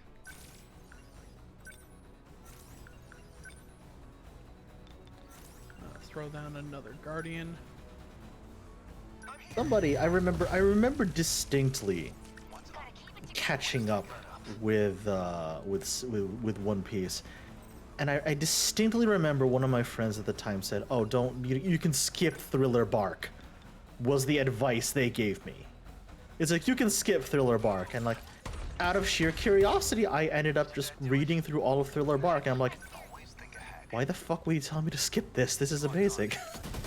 I might have been. I know it wasn't me who said that because it took me a while to catch up. But honestly, before I stopped and really thought about it, I probably would have said that yeah, Thriller Bark was probably my least favorite arc post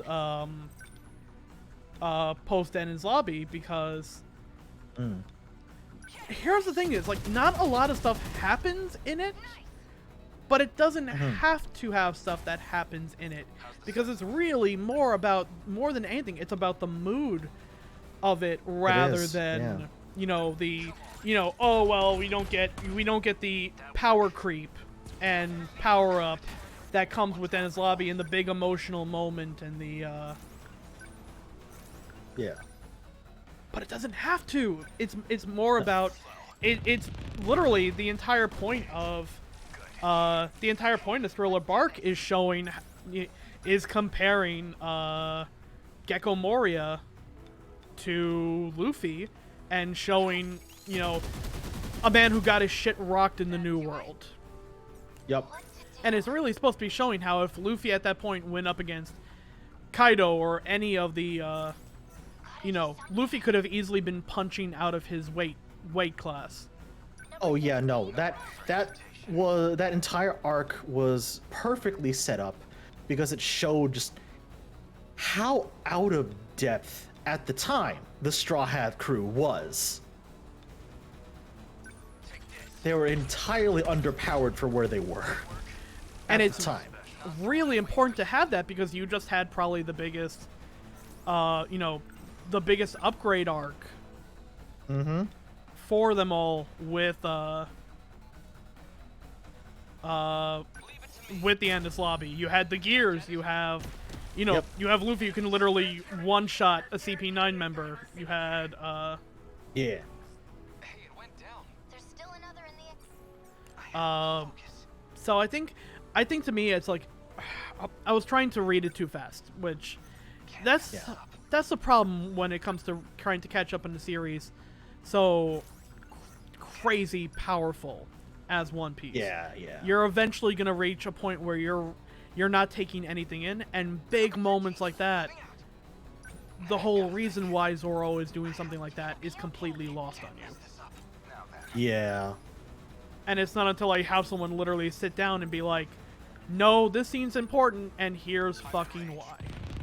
Uh-huh.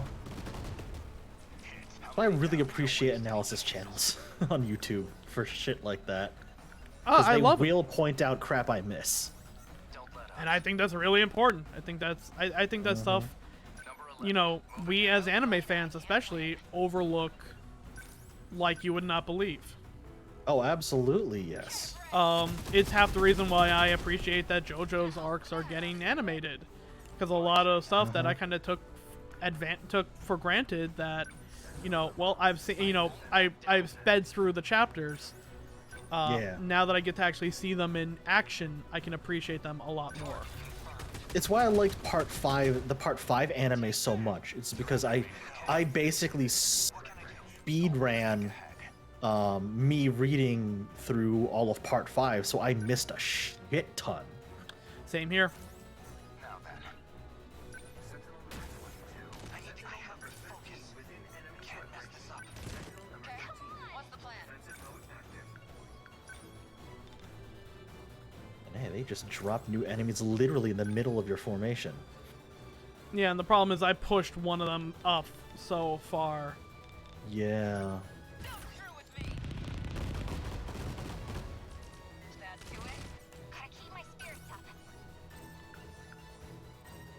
Tom, can we also talk about how Oda is a fucking mad genius and had something planned 20 years ago? That is so fucking amazing. So, Oh. if you look at the covers of One Piece, there's one that kind of comes out of fucking nowhere. Yeah. Where are they? It is a One Piece cover early on. I think it's like in the 200s. It is of the volume manga 25. Manga chapters. Volume Which is 25 of the some- manga. Yeah. I want to say that's somewhere in the middle of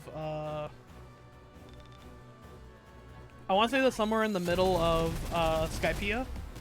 Yeah, I believe that's in the middle of the Skypiea arc. And for whatever reason, the cover to that manga was Luffy, Blackbeard, Shanks, and Buggy. How many left?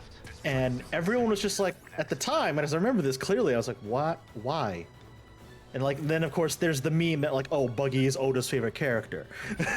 Yeah, it was a mishmash of 4 characters, like, because at that point it wasn't even Blackbeard, you know, he wasn't even a one of the 7 warlords yet. He was just Yeah. a guy Luffy met in a bar. Yeah, no, we had no idea who Blackbeard was at the time. It was just, we knew he was a pirate, we had no idea what his deal was. We knew nothing of, you know, the man we would come to know as Marshall D. Teach. And it's just like, at the time, it was just such a random ass cover. Fast forward to the most recent chapter, chapter 1053 of One Piece, where the, spoiler warning, 4 new Yonko are introduced to the rest of the world because, you know, Kaido and Big Mom are essentially dead. Luffy punched them into a volcano. I don't know They how are people can still be. both in a fucking volcano. I don't know how people can say like, "Oh, Kaido's coming back." I'm like, man got shot into a volcano. I don't know how you think Kaido's coming back. Yeah, they're currently with the fucking mole people. Like, Yeah. So like the 4 new Yonko are revealed, and in the same fucking order as that one random manga volume 20 years ago.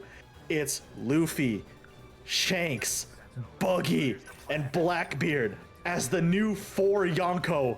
And as soon as somebody pointed that out, I think the internet collectively lost their shit. I went to go look up. I literally went to go look it up because I'm like, did Buggy do something in a chapter I missed? And someone pointed that cover, they are in the same position, doing the same facial expression.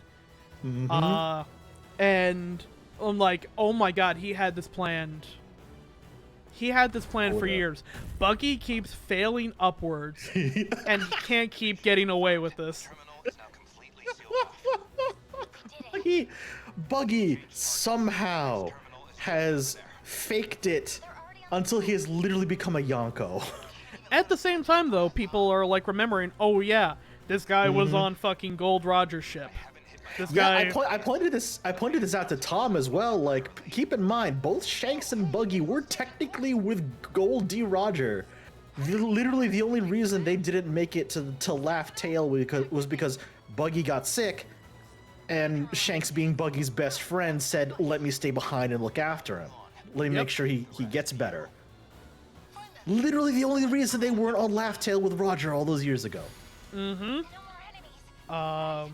And then you start remembering stuff like power levels in that series, and how like one of the things I actually loved about it for the most part was that like in the top 20, Luffy up until recently was probably like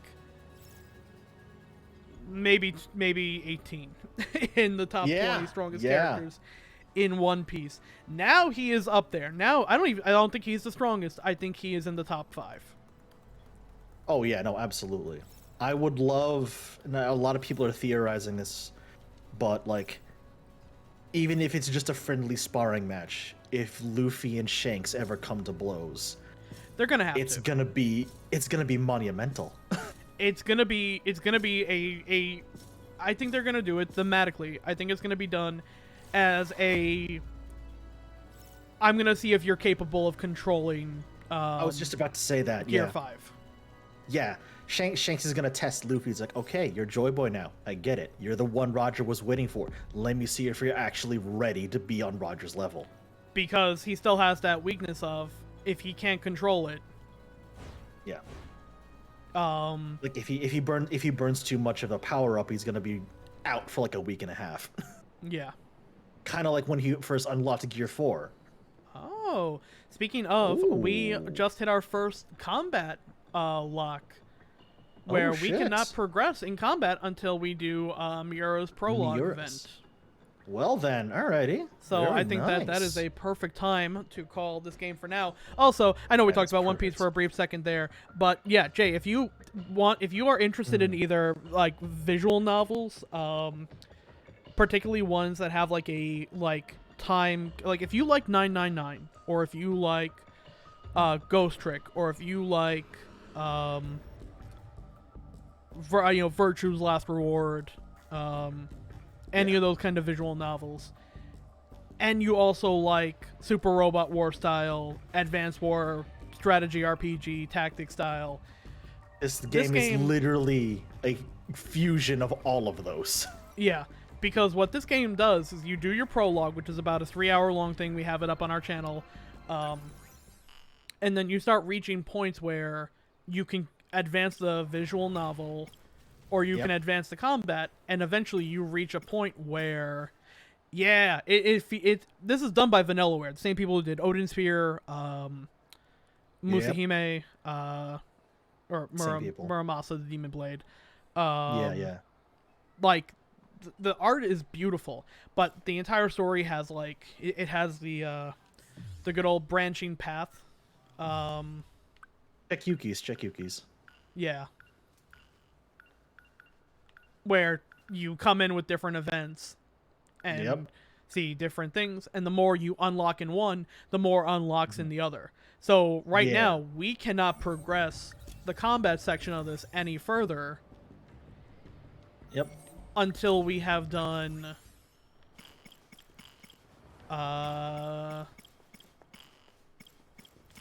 this character's story mode. Yeah. And I love when games do that. I love when games have that, like, you have to do certain things to advance the story. Yeah. But yeah, because like all the visual novel stuff will unlock other it won't just this is something I actually found out tonight, because it not only unlocks different routes and unlocks more battle progression, you can also unlock new characters that way too, which I think is really fucking neat.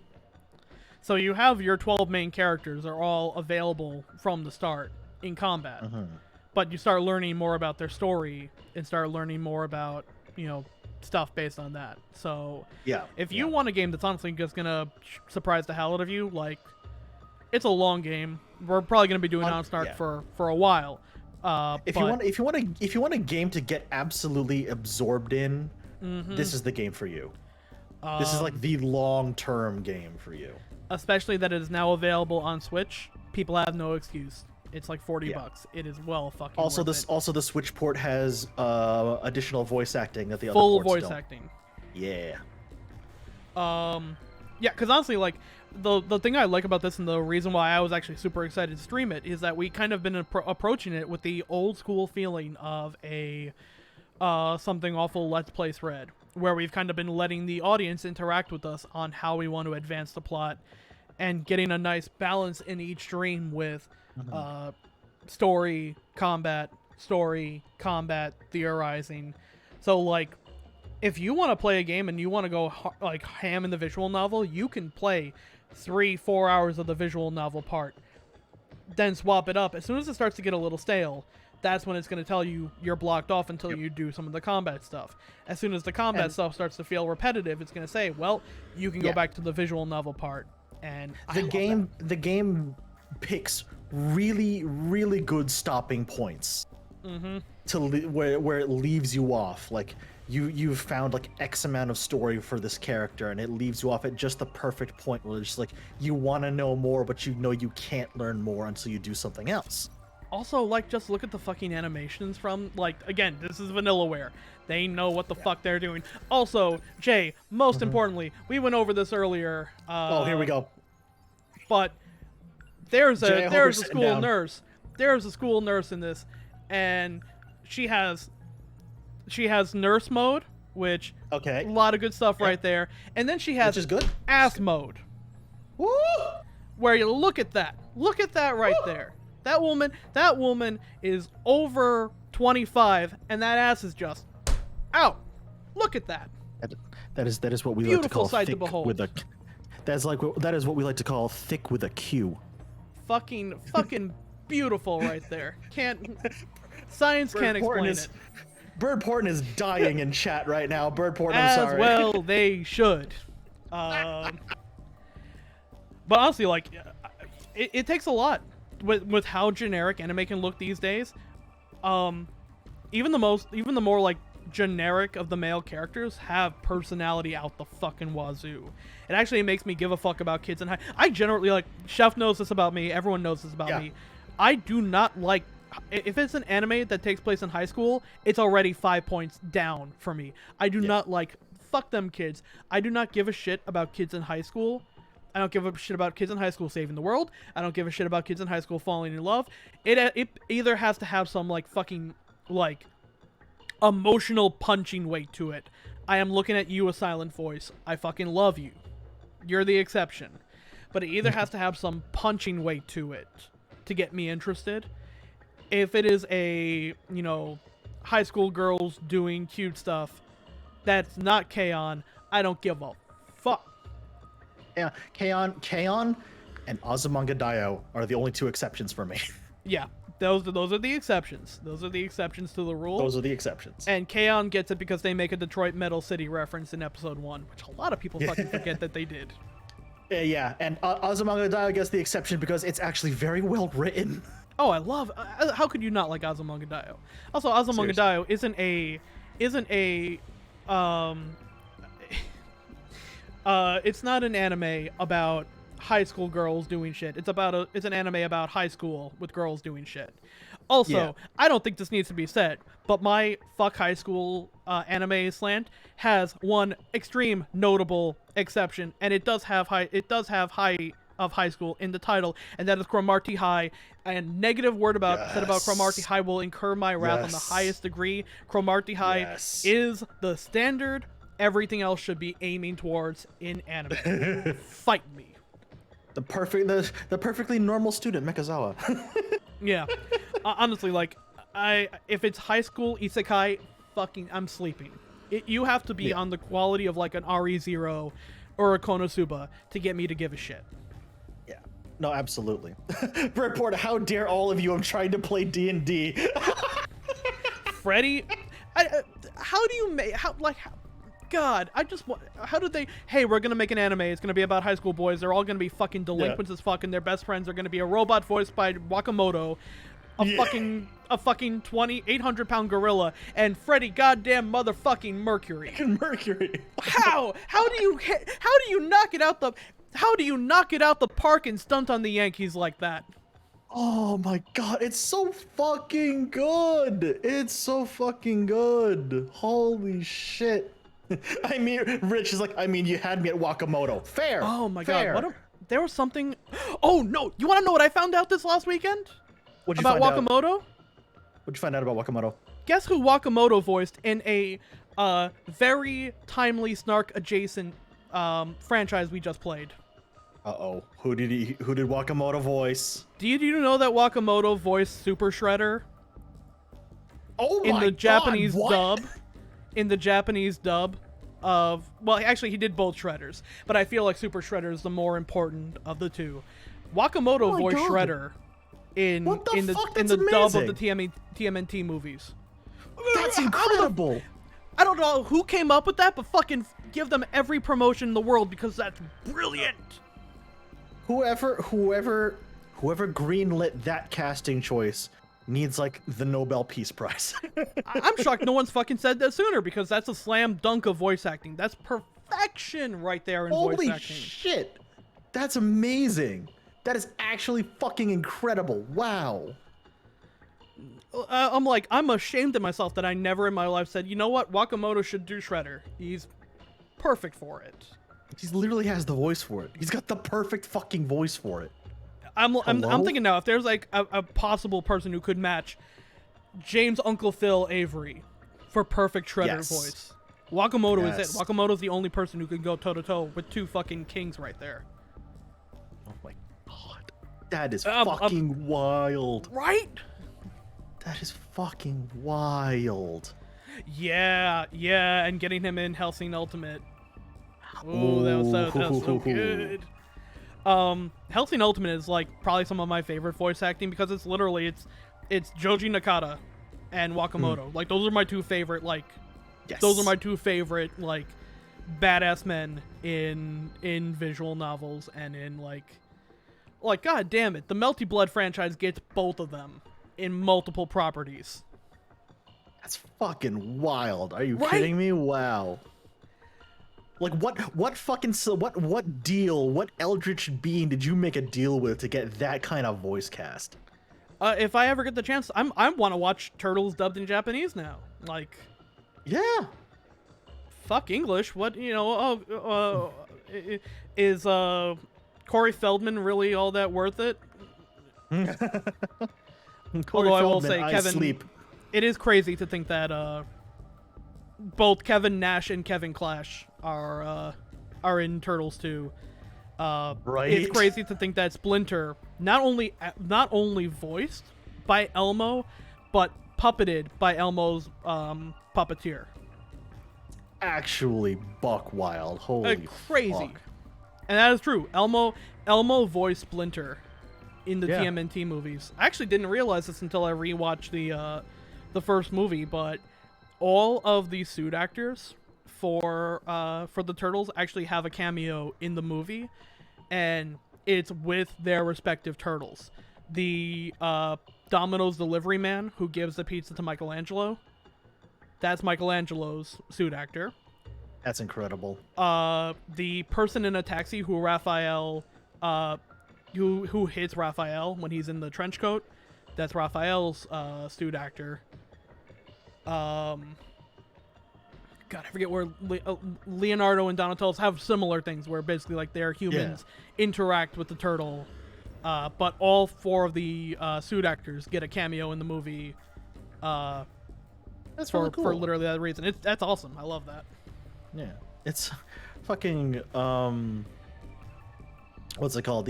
That's Elmo voicing Shredder is like on par with like mind blown levels of whenever I tell people that, oh yeah, Eeyore and Optimus Prime have the same voice actor. Yeah. Those are literally the same person. Those two characters are literally both voiced by Peter Cullen.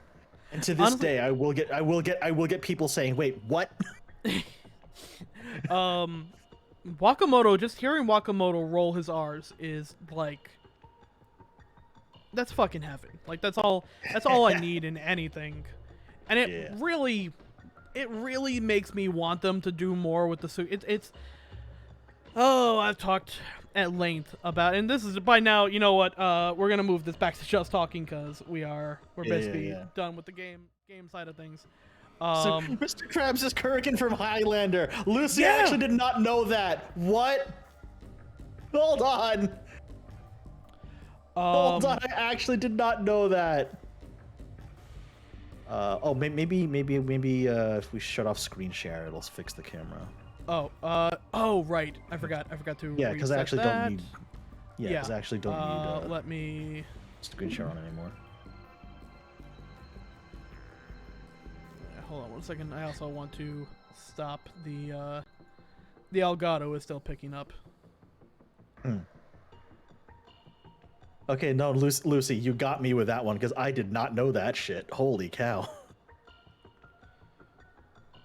Legitimately did not know that. Oh my lord. Alright, there we go. pop some Star Fox music on. Hell yeah. Feel like that's very appropriate. But yeah,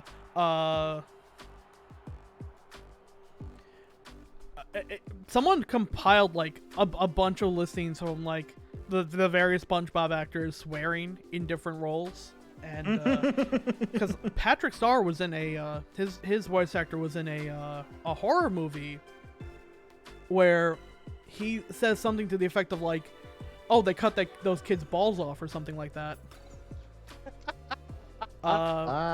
And as we all know, Tom Kenny was in Mr. Show with Bob Odenkirk, who's having a really nice renaissance of his career right now. Well overdue. For sure, yeah. And David Cross, where he plays a... to give you an idea of what Tom Kenny's characters in Mr. Show is like, at one point he plays a machine that milked Jack Black's cock to the point of hospitalization. Okay. Mr. Show is fucking hilarious. Alrighty then.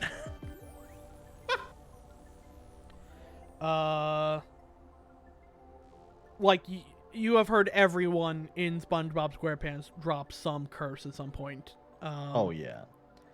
Or in Tom Kenny's case, I distinctly remember somebody posting the SpongeBob episode where they learn swear words from Mr. Krabs. Oh my god! Somebody posted an uncensored version of that, and it's fucking hilarious. Oh my god! It's so good because, like, A, I didn't even know an uncensored version of that episode existed, and B, like, yeah, no, they legitimately bleeped out actual swear words they were saying, and it's absolutely hilarious just to hear SpongeBob scream at the top of his lungs, "You dumbass motherfucker." That's a lot of faith on Nintendo's on Nickelodeon's post department. Because yeah, if I had real. if that audio reel existed for me, I would be fighting hand and foot to keep that out of everyone. So it's actually speaking of Nickelodeon, I know I've talked about this documentary before, but I definitely want to put out another feeler for people to go check this out. There is a documentary on Hulu, I believe, called The Orange Years, and it documents Nickelodeon basically from its inception as a children's network called Pinwheel to the Nickelodeon till about SpongeBob. Yeah. Whoa, Wakamoto dubbed Lando and oh my god. What? Okay, that fits. What? Would not have guessed that. That fits. Oh. That rules, actually. Damn. Holy fuck. Damn. Wow. I would have thought he would have done Vader. Yeah, for real. Easily would have thought he would have done Vader. Also, Ivan Drago and Rocky. God, what? What? Oh, I need that soundbite of Wakamoto saying, "If he dies, he dies." Please. Oh my god. Yes, I need that. I need to find that. I'll look for that. Why is that the most perfect casting choice? Also, fucking Wakamoto as Ivan Drago. Come on, that's beautiful. Oh, that's so good. Damn. Come on. Damn. Like, I love hearing the man in anime, but I gotta start listening to this shit to just random shit he dubs in a language I already know. God damn. I desperately need to see what other voice roles he's done. Holy shit. Oh my god, Mr. Sinister too. What? I actually really like it when dubs go the extra mile for stuff. If you want an experience, and I'm actually gonna see if I can find a clip of this. Because, like, as Lewis Black puts it, no drug will ever replicate it. Have you ever seen? You've seen the South Park movie, right? Yes. Have you ever seen the South Park movie in French? No, I have not. I'm going to see if I can find like the French dub of. They not only dubbed. I did this because I think me and Vinny watched my DVD of it years ago, and at the end of it, we just want to see what other languages they had on there, and it had dubs of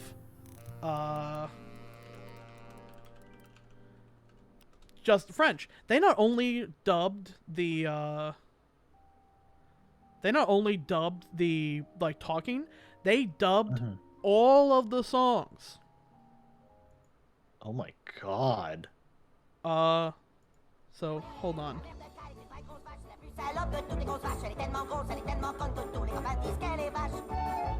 Oh, here, I have to screen share.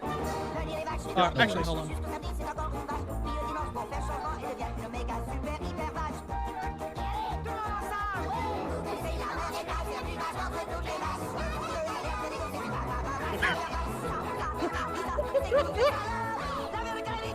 This is just audio. There isn't a clip. Oh my god. Yeah, Wakamoto, by the way, was Lando in Star Wars Rebels. And like some of the songs are actually better in French. La Resistance is actually better in French. The dub crew of this movie went above and beyond the call. I definitely recommend checking it out. So, okay. Tom, this is amazing. Wakamoto was the dub voice for the Invisible Man in Hotel Transylvania. Oh, wow. Who got the English version of that? I don't know. I legitimately don't remember offhand, unfortunately. Because Griffin. Oh my God, David Spade. Wow. That is an interesting read for Wakamoto. And live action Cowboy Bebop. I'll be honest, I forgot all about live action Cowboy Bebop. Same. I heard it wasn't as bad as people were, talking about it, but Yeah. I'm not watching out of principle. Yeah. Oh my god, I he's just the have voice too of much- Chaos in Dissidia Final Fantasy? Holy shit. That I knew, because he voiced Chaos and I think a couple of other things as well. Nice. Hey, you want to see a picture of noted film director Taika Waititi? Definitely wearing a One Piece sweater that they had to blur out. Amazing. Amazing. Can I just say how much I love the fact that even when it's blurred, you can still tell that's Luffy. Yep. Let him work. Let him work on the Netflix live action. Oh my god, please let him pair him with Oda. Come on. Both would be extremely happy to work with each other. Come on. I know. Oh my god, he had a role in Transformers. I believe he might have been Prime. No, he was Scourge from the Transformers Cybertron anime in 2005.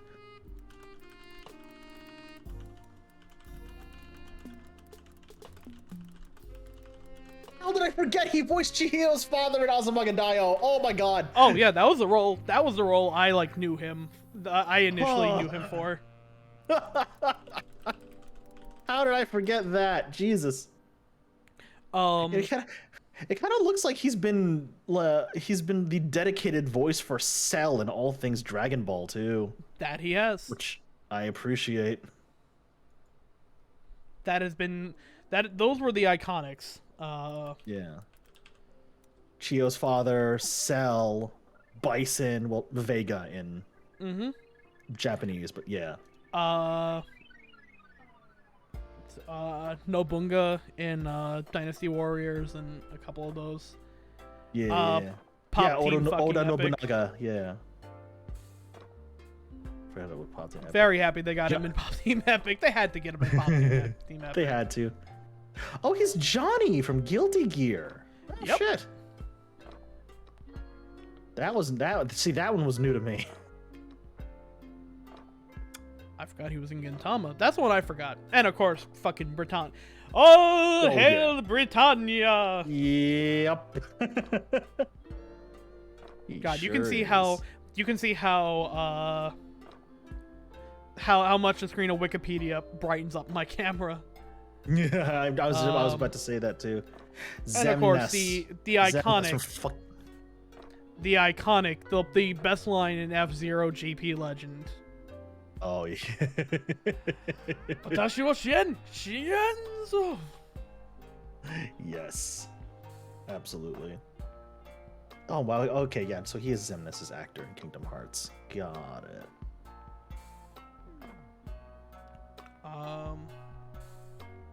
Hello, he was Rubicante from the FF4 remake. Oh shit. That is, I did not like that remake of the game, and that is the only fucking reason I could recommend anyone play it. I didn't like the gameplay change, but the voice acting is on fucking par. I'm noticing that, yeah. God damn. This man has had such a long career. Holy fuck. I believe he also did like 3 different characters in JoJo's. I think he did Whole Horse in the original OVA, Dio in drama CDs, and something else in the new one.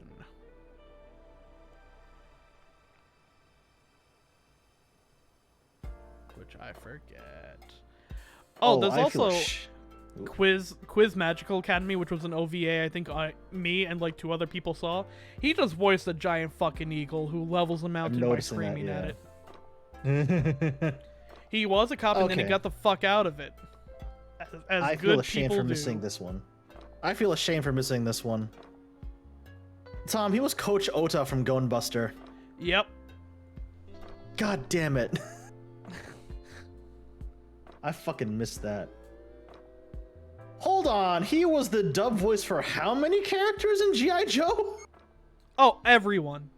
Holy shit. He also did a bunch of Tokatsu stuff too, like basically a lot of narration from. Oh, he was the voice of the driver in Build. Yes, he was. He was the Build driver voice. Yep. That is new to me. So all of the little combinations that are read off during Build, that's Wakamoto. He's in 2 Jim Carrey movies back to back. The Mask and Me, Myself, and Irene. Oh. Okay. Yeah, that's interesting.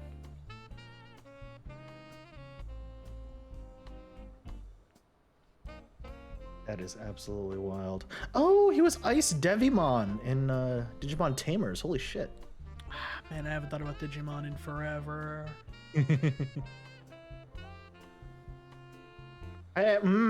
Okay, I had to do a double take about this character. Okay. He's the voice of Metal Face from oh god. He's the voice of Metal Face for the Xenogear or Xenoblade character. Oh, the Robotnik looking motherfucker. Yeah. However, Metal Face is not his name in Japanese. What is it in Japanese? The character's name in Japanese is Blackface. Oh, that's a bad. They made a. Good night, everybody. Oh. They made a good change to that one with the. Localization team. stuff. Thank you. Good. That was a good one. It's a good call. Good call, guys. Good call, localization team. Thanks. You did a very good job with that one. All right, we are past 11:40. It has been fun going through Wakamoto's career, but we will be back tomorrow with more of SK on the streets, coming up with shit. We will, in other words, we will find out what Trevor's doing when Trevor tells us tomorrow. We're gonna Tom, send I a got the raid perfect- over to our. We started talking about our buddy Brian, who's helping us out with raid. I'm gonna send the raid over to his girlfriend, a very good friend of ours, Gabby, perfect. who is Even better. currently possibly trying to clear Dragon Song War Ultimate. Come a little bit That was closer. so. No, they just cleared it. Closer to- So we're gonna go send them some love, give them some luck, and congratulate them on just clearing. So fuck yeah, that is great news. Great news to end things on. Excellent. We will see you all Hell tomorrow. yeah. Fuck cops. Be good to one another. Fuck cops again. Bye-bye.